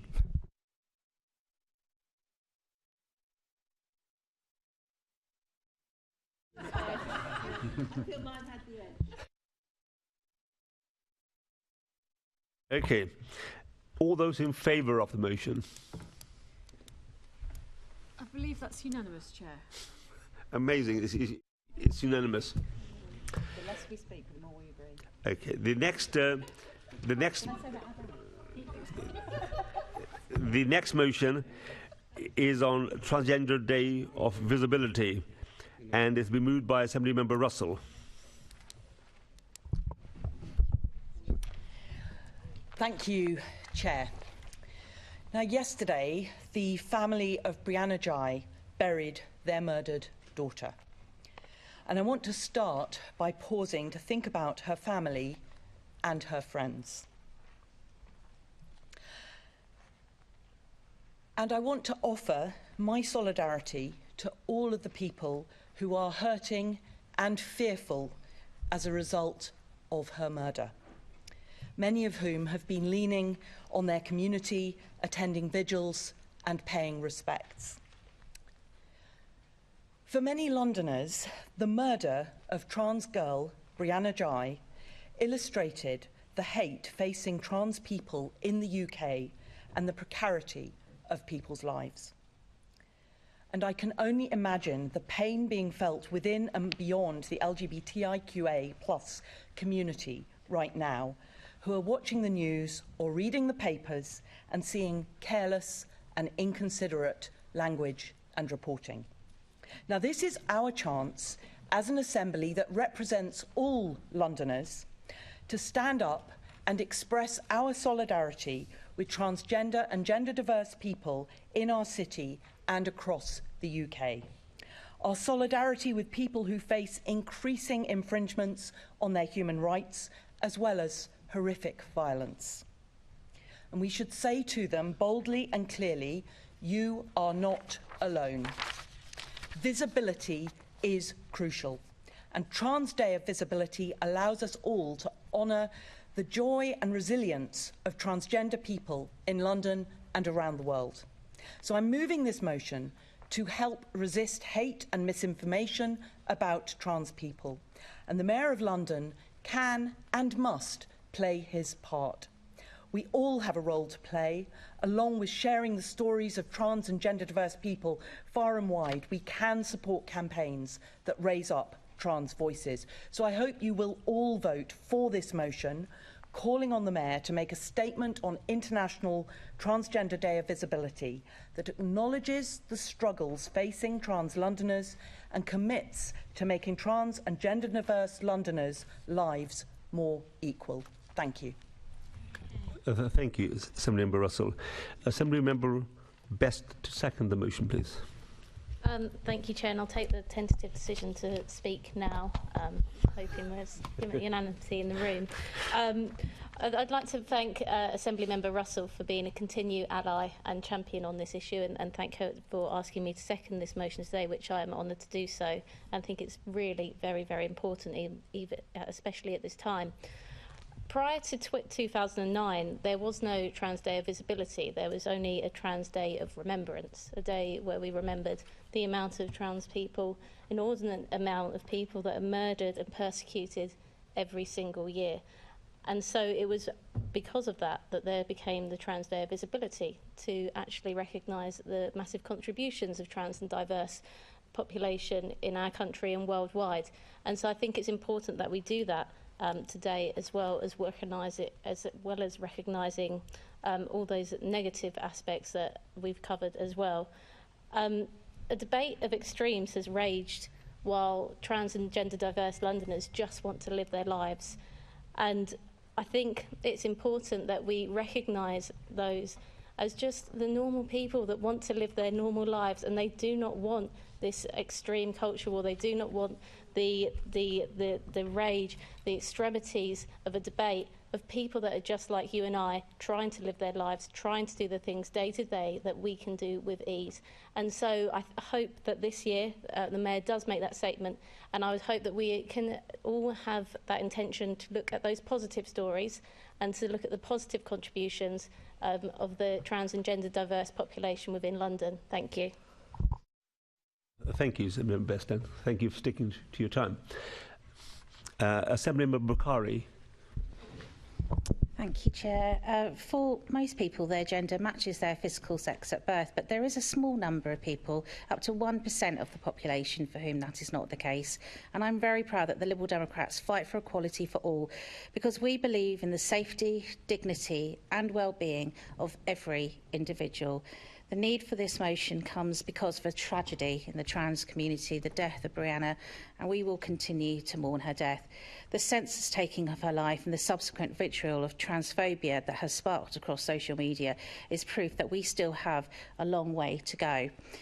And we need to make sure that we are accepting others, as you say, normal people.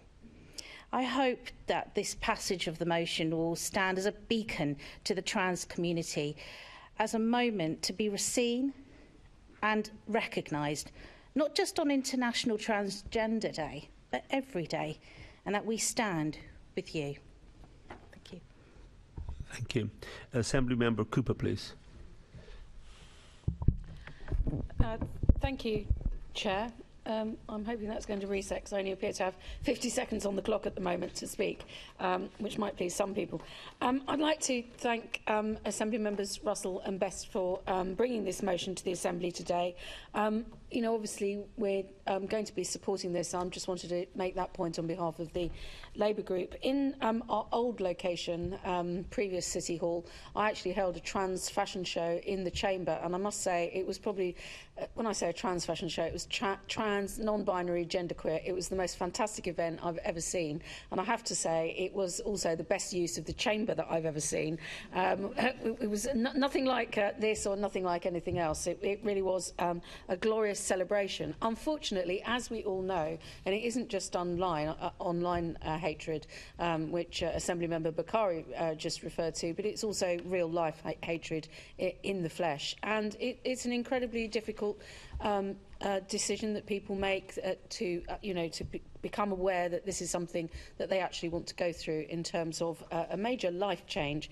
And the way that the media has approached it and the lack of support and understanding for people who are often receiving huge amounts of hatred just because of the way that they look is quite appalling. And in fact, there's been an awful lot of discussion, and it's been lowered to the most pathetic levels by the media with questioning of politicians on the Labour side. And, you know, in some ways, the debate about the next leader of the Scottish National Party has descended to really quite an offensive level as well. And I know that the Green Party has had moments of internal debate on this issue. So I think it's really important that as politicians that we are able to stand up and say that we're not interested in that kind of nonsense from the media, that we support our trans siblings, and that we regret the nonsense that we've seen in real life and in social media, and that the Mayor will be celebrating as usual in Pride, but he will also be, I'm quite sure, supporting on Trans Day of Visibility. Thank you. Thank you. Any other Assembly members who want to contribute? Oh, sorry, Assemblymember Sheikh. I just wanted to add a line or two to build on what Assemblymember Cooper was saying, just to thank Assemblymember Russell and Assemblymember Best for bringing a really important motion. I think the thing that really struck me after Brianna's death was the way that the media reported on it, and quite often failing to actually mention their identity, and that kind of invisibilisation of the violence specifically based around Brianna's identity, I think it feeds into that wider kind of sort of quite toxic culture, I think, that's come around in this conversation. And I think more than just, positive stories or stories that report on the actual accurate stories that trans people face in terms of violence, I think also celebrating really beautiful stories. So I recently had the pleasure of going to watch Joyland, that I'd really recommend anyone in the chamber to go and watch. It's, I think, the first Pakistani film to win or be nominated for an Oscar, but one of the leading actors and part of the storyline is a woman called Biba, a transgender woman, and it's just really phenomenal to see in different cultures that intersectional kind of storytelling of the really important, beautiful lives of the people that make up our society. So definitely encourage everyone to go and watch it, and many thanks again to Assemblymember Russell and Best for bringing this motion. Thank you. Assemblymember Russell, to sum up, please. I will very briefly sum up, and I want to thank Assemblymember Best for seconding Assemblymembers Bakari, Cooper and Sheikh for their words as well. And I am really glad that we can count on this Assembly to stand by trans and gender diverse Londoners. We see you, we hear you, and we stand with you. So thank you, everyone. Thank you. I'm going to put the motion now to vote. All those in favour? That's unanimous, Chair. Thank you. The motion has been carried unanimously. The next motion is on damp and mould, and the motion will be moved by Assemblymember Bakari. Thank you, Chair. Not long ago, we were debating a motion on clean air that was supporting Ella's law. This motion today is again linked to that law, but focusing, sadly, on another tragic death of a child who was only 2 years old, a wild shark, who died as a result of exposure to mould in a housing association flat. Now, the Regulator of Social Housing report gives a foundation to what we're calling for today. Around 240,000 homes in the social housing sector have had issues with damp and mould, and that's nearly 250,000 households at risk. Now, nobody should have to put up with this, and as the Housing Ombudsman has pointed out, too many landlords make assumptions about the lifestyle and behaviour of these tenants. For example, blaming the way they cook, clean, and not keeping their windows open. Now, Clarion Housing Association in Merton have been consistently criticised for leaving residents in Eastfield Estate living in flats with mushrooms growing on the walls, constantly scampering rats, let alone the stench of the mould that has affected the mental health of these residents. And nothing has changed since their complaint. Now, they're not alone. There are examples of this all over London in housing associations from Lambeth, Southwark, Islington, many other housing associations where tenants are living in poor conditions with mould. The government has responded to the regulator's report with new clauses in the social housing bill, and these new clauses will introduce powers for the government to make regulations imposing on social landlords with specified timeframes in which they can remedy hazards like mould. Now, our motion calls on the Mayor to make representations to the government about these timescales for remedying damp and mould, and the regulator of social housing argued that we should not just rely on regulation, but that social landlords should ask themselves, how can they improve? And that we agree with. That's why we're calling on the Mayor to create an incentive, like a kite mark. Let's have a mayoral gold standard on damp and mould to make sure that landlords can aspire to something. Now, the Mayor can develop this with regulators and the Housing Ombudsman, and there's plenty of examples existing in the health and safety legislation that he can draw upon. The mayoral gold standard will become a mark of distinction and of care, and landlords can use this to promote themselves. But most importantly, it's time that we all show that we care for those like Awab Ishaq, who are finding that their health has been severely impacted by the way they are living, and that even their life could be at risk. I hope that we all agree to pass this motion today. Thank you. Assembly Member Russell to second the motion, please. Thank you, Chair, and thank you, Assembly Member Bakari, for moving the motion. The 2019 Environment Committee report, Keeping Out the Chill, was inspired by my council casework in Islington, where black mould and condensation have been blighting the health and lives of council and other tenants, and it is a constant struggle. Londoners too often feel that they're losing in a battle to keep their homes warm, healthy and safe. Crucially, the Assembly Committee investigation highlighted that many councils, landlords and housing associations were blaming the lifestyle of tenants for condensation and mould. That is effectively people being blamed for breathing, cooking, washing themselves and their clothes in their homes with no help except for disgraceful advice to put a lid on a pan when cooking pasta. That's literally being blamed for living in your flat. Now, the reasons Londoners are living in cold, damp and mouldy homes are complex. Almost no one has addressed the harder to fix problems that are caused by cold bridges in the structure of the buildings that allow condensation and mould to form. Now, the Environment Committee visited an inspiring Peabody project in Thamesmead. Assemblymember Cooper was on that visit, where overcrowded homes were prioritised for active ventilation to help fix damp and mould. And I just wish that the Mayor had paid attention to our recommendations in the Keeping Out the Chill report. They're good recommendations and they still stand. It's been almost 4 years since the report came out, and taking on those recommendations and the recommendations in the motion has never been more urgent. So I hope you will vote for the motion. Thank you. Thank you. Assemblymember Mohammed to speak on the motion. Thank you. Thank you very much. And I just want to start by saying that the Labour Group will be supporting a motion.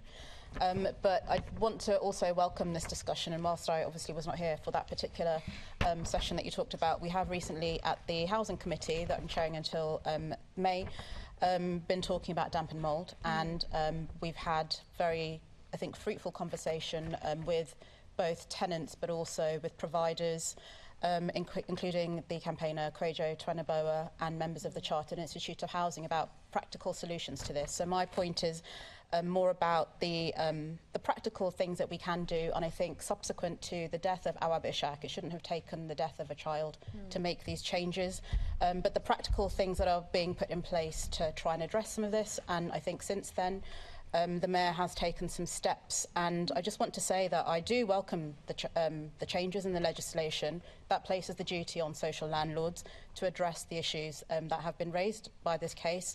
I would of course make the case that the same should be extended to private tenants, but that's for another day and not within the spirit of this. And should make sure that tenants have redress where landlords fail to act, whether they're housing associations or councils. Entirely welcome that.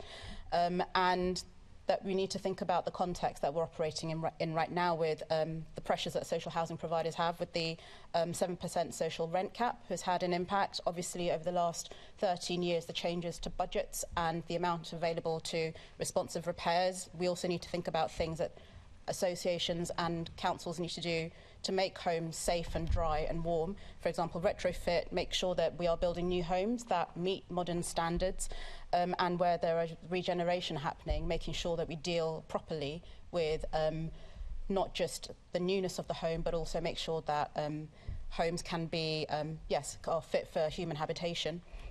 And as I've said already, the impact of austerity on stock maintenance is something which definitely needs to be undone. But that is not an excuse for the situation I think we find us in. I will stop there. I did have lots to say, but do please support the motion. Great. Assemblymember Bailey. Thank you. I just want to start by saying thank you to Assembly Members Bakari and Russell for bringing this. This is a very important thing to shine a light on.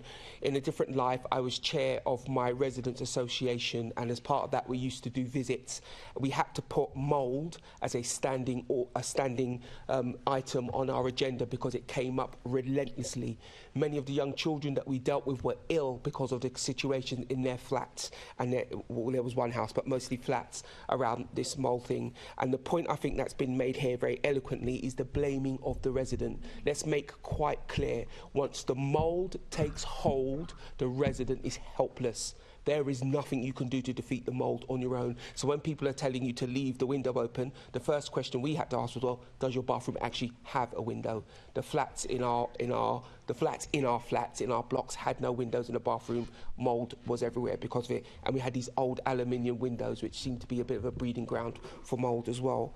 But this motion will be very important to many Londoners who actually believe that this is the norm.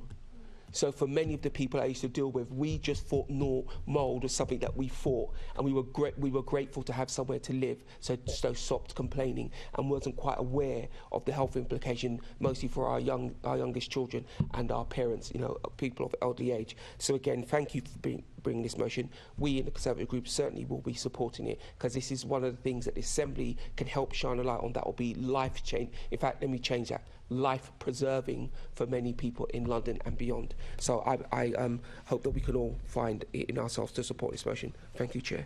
Thank you. Any other members who want to contribute?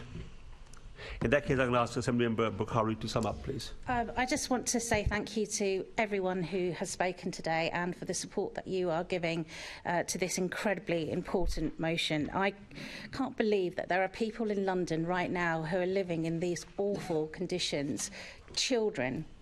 And a 2-year-old had to die for us to start really making a difference here. That should never have happened in the first place. And it breaks my heart that we're having to talk after the death of Awab. Now, this is not what we should be doing, and we should never have that death or any other death again, because of mould. And as you say, as so many of you have said, it's not the fault of the tenant. It's not the fault of a child to be sleeping in a bedroom with mushrooms growing on their wall, to have that stench, and to be even to be able to breathe in your own house is unthinkable. I'm very grateful for all of your support today. Let's really hope that we can bring the change that we need from the support from us and from the government. I think that we're on our way to making some changes. And I'm glad to see lots of councils are also making their point as well. I'm proud to say that Richmond Council have got a fantastic initiative called the Tenants Champion, which allows tenants to have a voice, to work closely with housing associations and councils and to raise issues. And that's the point at the end of the day. Let's make sure we give power and voice back to our tenants. Thank you. Thank you. I'm going to put the motion to the vote now. Please, all those in favour of the motion? It's unanimous, Chair. The motion is carried unanimously. I have had one urgent motion brought to my attention. I am being informed and which I've admitted to the agenda as urgent business, in accordance with Section 100B, 4B of the Local Government Act 1972, namely an urgent motion. A report has been circulated to the Assembly members by way of a supplementary agenda. Understanding Order 3.12, I will invite the proposer of the motion, Assembly Member Umesh Desai, to outline within 1 minute of why he thinks it should be urgent. Thereafter, there will be a vote without a debate on whether to admit this as an urgent motion, and then we'll proceed as the Assembly wishes to. So, Assembly Member Desai, you have a minute to convince us that this is urgent. Thank you, Chair. I don't think I'll require a full minute. But the reason, colleagues, why I think that this bill, that this motion should be considered urgent is that it was introduced to Parliament on the 17th of March, after the deadline for motions to this Assembly had passed. Secondly, this is a current issue for Londoners. It is going through the House of Commons now, has attracted widespread debate, quite rightly, and protests in London. I do not feel that we can wait until June before the Assembly comments on such an important issue which will impact on Londoners. Great. Thank you. All those in favour of considering this motion urgently? Is 1, 2, 3, 4, 5, 6, 7, 8, 9, 10, 11, 12, 13, 14, 15, 4, Chair. All those against? None against, Chair. Okay, so we'll consider this motion on an urgent basis. The motion is moved by Assembly Member Desai. So has the motion been circulated? Yes. Yes, okay. Yeah. Thank you, Chair. Thank you. Colleagues, thank you for accepting this urgent motion at today's plenary. And I'm happy to accept the amendment from the Greens in that it strengthens our motion. Let me start off by setting clear parameters for this debate to avoid inflammatory language. And as one of my colleagues across the chamber said recently, the tone is vital, and negativity should not be at the forefront of their messaging. But I'm concerned that this is exactly what the government are doing with this bill. This bill is unworkable and illegal. This bill appears to be designed to pander to populism, to exploit fears, and create divisions. Yes, people do have concerns around managed migration. People, after government austerity, do have concerns of resources or NHS waiting lists, being able to access housing, and being paid enough to keep up with inflation. And this could have been addressed in yesterday's budget, but the Chancellor failed to do so. Just as the government will fail to tackle dangerous boat crossings, they will let criminal gangs off the hook and abandon vulnerable people. If this government is serious about preventing illegal migration, they should focus on clearing the backlog and opening up safe and viable routes for asylum claims. Home Office data shows that in terms of nationality, Afghans account for the largest numbers of those currently making the journey. This indicates that the vast majority of small boat migrants would be granted refugee protection if the UK considered their claims. Even senior members of their own government know this bill is unworkable. In fact, the Home Secretary herself has acknowledged that the plans may not be compatible with the European Convention on Human Rights. And Theresa May had said that the bill will not solve the issue, a former Prime Minister. Chris Skidmore, MP, said he could not support the bill as he was, quote, not prepared to break international law or the Human Rights Convention that the UK has had a proud history of playing a leading role in establishing, unquote. And former Immigration Minister Caroline Knox said she's deeply troubled by this policy. Londoners value fairness and support others who need help. I'm not going to go into details about the impact of modern slavery in London, as my colleague Leonie Cooper will talk more about this. But this bill will have a significant negative impact as far as modern slavery is concerned.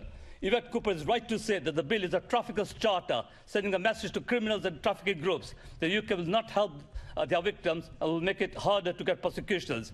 A previous British Prime Minister wanted to end modern slavery. This one is enabling it.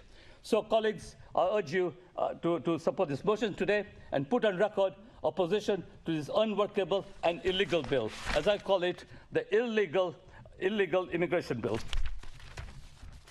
Thank you. I ask Assemblymember Cooper to second it, please. Thank you. Did you? Sorry. Thank you. I am actually going to formally move it for the reason that my colleague has not gone through the entire text of the motion. And I'd like to thank Assemblymember Desai for bringing this motion forward. As many members in the chamber are probably aware, it's the Metropolitan Police and London councils who receive a very large number of referrals and then have to respond and investigate instances of modern slavery. About a third in the whole country are dealt with in London. And in fact, this is obviously a disproportionate number of cases with large resources obviously involved in this. And put simply, facing this acute problem is something that has to be dealt with on a day-to-day basis and really isn't sufficiently talked about, which is why I'm very happy to second this motion, because I think if this piece of legislation that's currently going through the House, the illegal migration bill, becomes an act, it's going to make it much more difficult for us to tackle the issue of modern slavery, which in fact was introduced into law when Theresa May was the Prime Minister. It's going to be really difficult for people to come forward and seek the help that they really need. And we were just discussing earlier on needing to treat people in difficult circumstances with compassion. Some, people who also should be treated with joy and celebration, but I can't think of anything joyful or to celebrate about coming to this country on a boat and making really difficult choices in a literal physical journey, and then finding yourself arriving here and in a really vulnerable situation, perhaps being forced into sexual slavery, or being forced into drug dealing, or just looking after drugs and minding the shop. And to suggest that people in those circumstances are less deserving of our support, because how people have entered this country, I think, is absurd. Jess Phillips yesterday in the House of Commons said, this news of the passage of this bill is going to be lauded by traffickers over their victims, and they will say, no one is coming for you, no one is listening to you. I really hope you will support this motion, and there is a Green amendment which we're very pleased to accept. It makes it stronger. Thank you. I'm going to ask now the Green Party to move the amendment. Right, Assemblymember Plenary to move the amendment, please. Thank you very much, Chair, and thank you to the Labour Group for accepting the amendment. This weekend at Green Party Spring Conference, I was really delighted that the whole conference unanimously voted in support and solidarity of Gary Lineker and the words he made. But of course, this is not about Gary Lineker, and as he himself said, the trouble he's experienced over the last week is nothing compared to someone fleeing war, persecution, or just looking for a better life. And we need to stand in support with these people. It is unimaginable that you could ever have any conversation around migrants and refugees that doesn't have at the centre of that conversation, we need safe routes. No one should be risking their life by drowning or hypothermia for a better life by a government that has been callous and shown inhumanity to its extreme. Just earlier this week, I was at a school assembly where school children were asking me questions. They were 10 and 11 years old, and they talked about our global neighbours. How can they get that? How can that be so simple to them when this government at every moment shows no shred of humanity? And to the Labour Party, I would say this. Thank you for accepting the amendment in this chamber, but you need to talk to your national leadership and some of your MPs, because they need to strengthen their language. It is not good enough to be slightly less awful than the Tories. It is not good enough to adopt Tory slogans and just suggest that you would do that in a slightly different way. It's not okay to equivocate about this. We need to show absolute solidarity to refugees and migrants. We need to be telling positive stories about them, not watering it down or playing both sides on this. It is so clear, and we must stand with that. The Green Group will vote for this motion, and we stand in solidarity with our MP, Caroline Lucas, who just this week, while she teared the bill up in Parliament, called this bill immoral, deeply cruel, divisive. It breaks international law, it runs roughshod over human rights, and it shames us all. Thank you, Assemblymember Plansky. Now, Assemblymember Berry to second the amendment. I shall do that formally, Chair. Thank you. Do other Assembly members want to contribute to Assemblymember Bakari? Thank you, Chair. On the day that the illegal immigration bill was going through Parliament, an Oscar winner announced that he had arrived on a boat, and he told a story of real struggle, but also hope that when we welcome all, we bring value to all, which is why it's a really sad day in British history that we have a government willing to use this vulnerable group for political gain, using hate to win. The illegal immigration bill is also pointless. It's immoral, ineffective, and incredibly costly for the taxpayer. The Lib Dem group also shares concerns raised in regards to the modern slavery referrals for those who come to the UK illegally will be disqualified. This is also immoral. But I am disappointed with the Labour's national messaging on immigration, with Rachel Reeves this morning on Radio 4 positioning herself and the Labour Party as the anti-immigration party, along with the Conservatives. Now, the cost of living is not the fault of immigrants. The energy rising costs are not the fault of immigrants. The housing crisis is not the fault of immigrants. The Lib Dem group also recently talked to the Afghanistan and Central Asian Association, and they were talking about how refugees and asylum seekers were now taking their own lives while they are staying in these hotels that they have been stuck in for the last 3 years. That's something we cannot be proud of. But what I am proud of is London is leading the way, with universities, schools, councils, including Richmond and Kingston, making the pledge to become boroughs of sanctuary and actively making refugees feel welcome. I'm also proud of the fact that there is a growing movement to lift the ban so that asylum seekers can work. London needs to show solidarity with refugees, so this motion needs to pass. Thank you. Great. Thank you. Assemblymember Garrett. Thank you, Chair. It's a motion, and actually the amendment as well, I think they're substantively the same, so I'll speak to them both. Talks about tackling people trafficking and tackling modern slavery, which are both serious problems, and I suspect serious problems in many cases perpetrated by the same people, same criminal gangs. There was a Times, I don't know whether you saw it a couple of years ago, just before the pandemic, the Times newspaper did a very large investigation into human trafficking and the terrible conditions that people endure all the way, often not just in the Channel, but often, for example, all the way from in Africa, through Africa, across the Med, across Europe, at the hands of the criminal gangs. And I think this government, or any government, would want to try to tackle that problem, and would want to try to tackle, particularly, I suppose, the part of it that we're most part of, which is the boats in the Channel. I think on modern slavery, I'm very proud of the work that the Conservative government has done. It's been referenced earlier to tackle the problem of modern slavery. I think it is a much underreported problem, a much under-discussed problem, certainly at the time that the government started tackling it. So I would not want to see that work, which previous Conservative governments have done, being undone. And so for that reason, I think we back the attempt of this government, or a future government, to tackle the problem of people trafficking and small boats in the Channel. And I think we would want to see that done without undermining attempts to tackle human slavery, as has been so eloquently raised in Parliament by colleagues this week. So I will be hoping that the government will be listening to those colleagues and reflecting on the way that the proposed bill may attempt to tackle one problem while undermining another. Thank you, Chair. So I should say, I realise I'm out of time, I should be abstaining on this motion for that reason. Thank you, Chair. Thank you. Any other? Assemblymember Hall. Thank you. I'm just going to briefly comment. Assemblymember Desai said that we mustn't use inflammatory language. And you've read that. And then Assemblymember Polanski said, and I'm quoting, "It's not good enough to be slightly less awful than the Tories." So what do you call that? That's nothing but an insult. Why on earth can't we have a proper debate on this? Because every time a solution is proposed, people use language like this.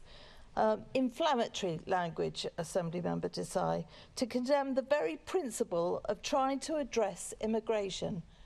And addressing immigration, there isn't one person in this Assembly that would want to prevent those that are actually fleeing war and prosecution. That's one thing. People coming over from France, as an example, there's no war in France or prosecution, etc. We have got to deal with this. The government has to deal with this because that's what the majority of the public want. We're all happier for more channels to be open, for more immigration, legal immigration. But for goodness sake, we need a proper debate on this, not insults about Tories, because I find that very offensive, actually. I'll leave it there. Thank you, Chair. Thank you, Member Hall. Any other Assembly members who want to make a contribution? Assembly Barry, you reserve your right. Just to say a couple of things, I can't do better than my colleague did a moment ago. But just in response to some of the speeches, like the vigil for Sarah Everard, this kind of migration is only illegal because the government says it is. And by putting people outside the law, they are making people more at risk from exploitation and harm. That is absolutely clear, and everything in the motion is correct. And in respect of inflammatory language, the bill is awful, and my colleague is completely correct to say so.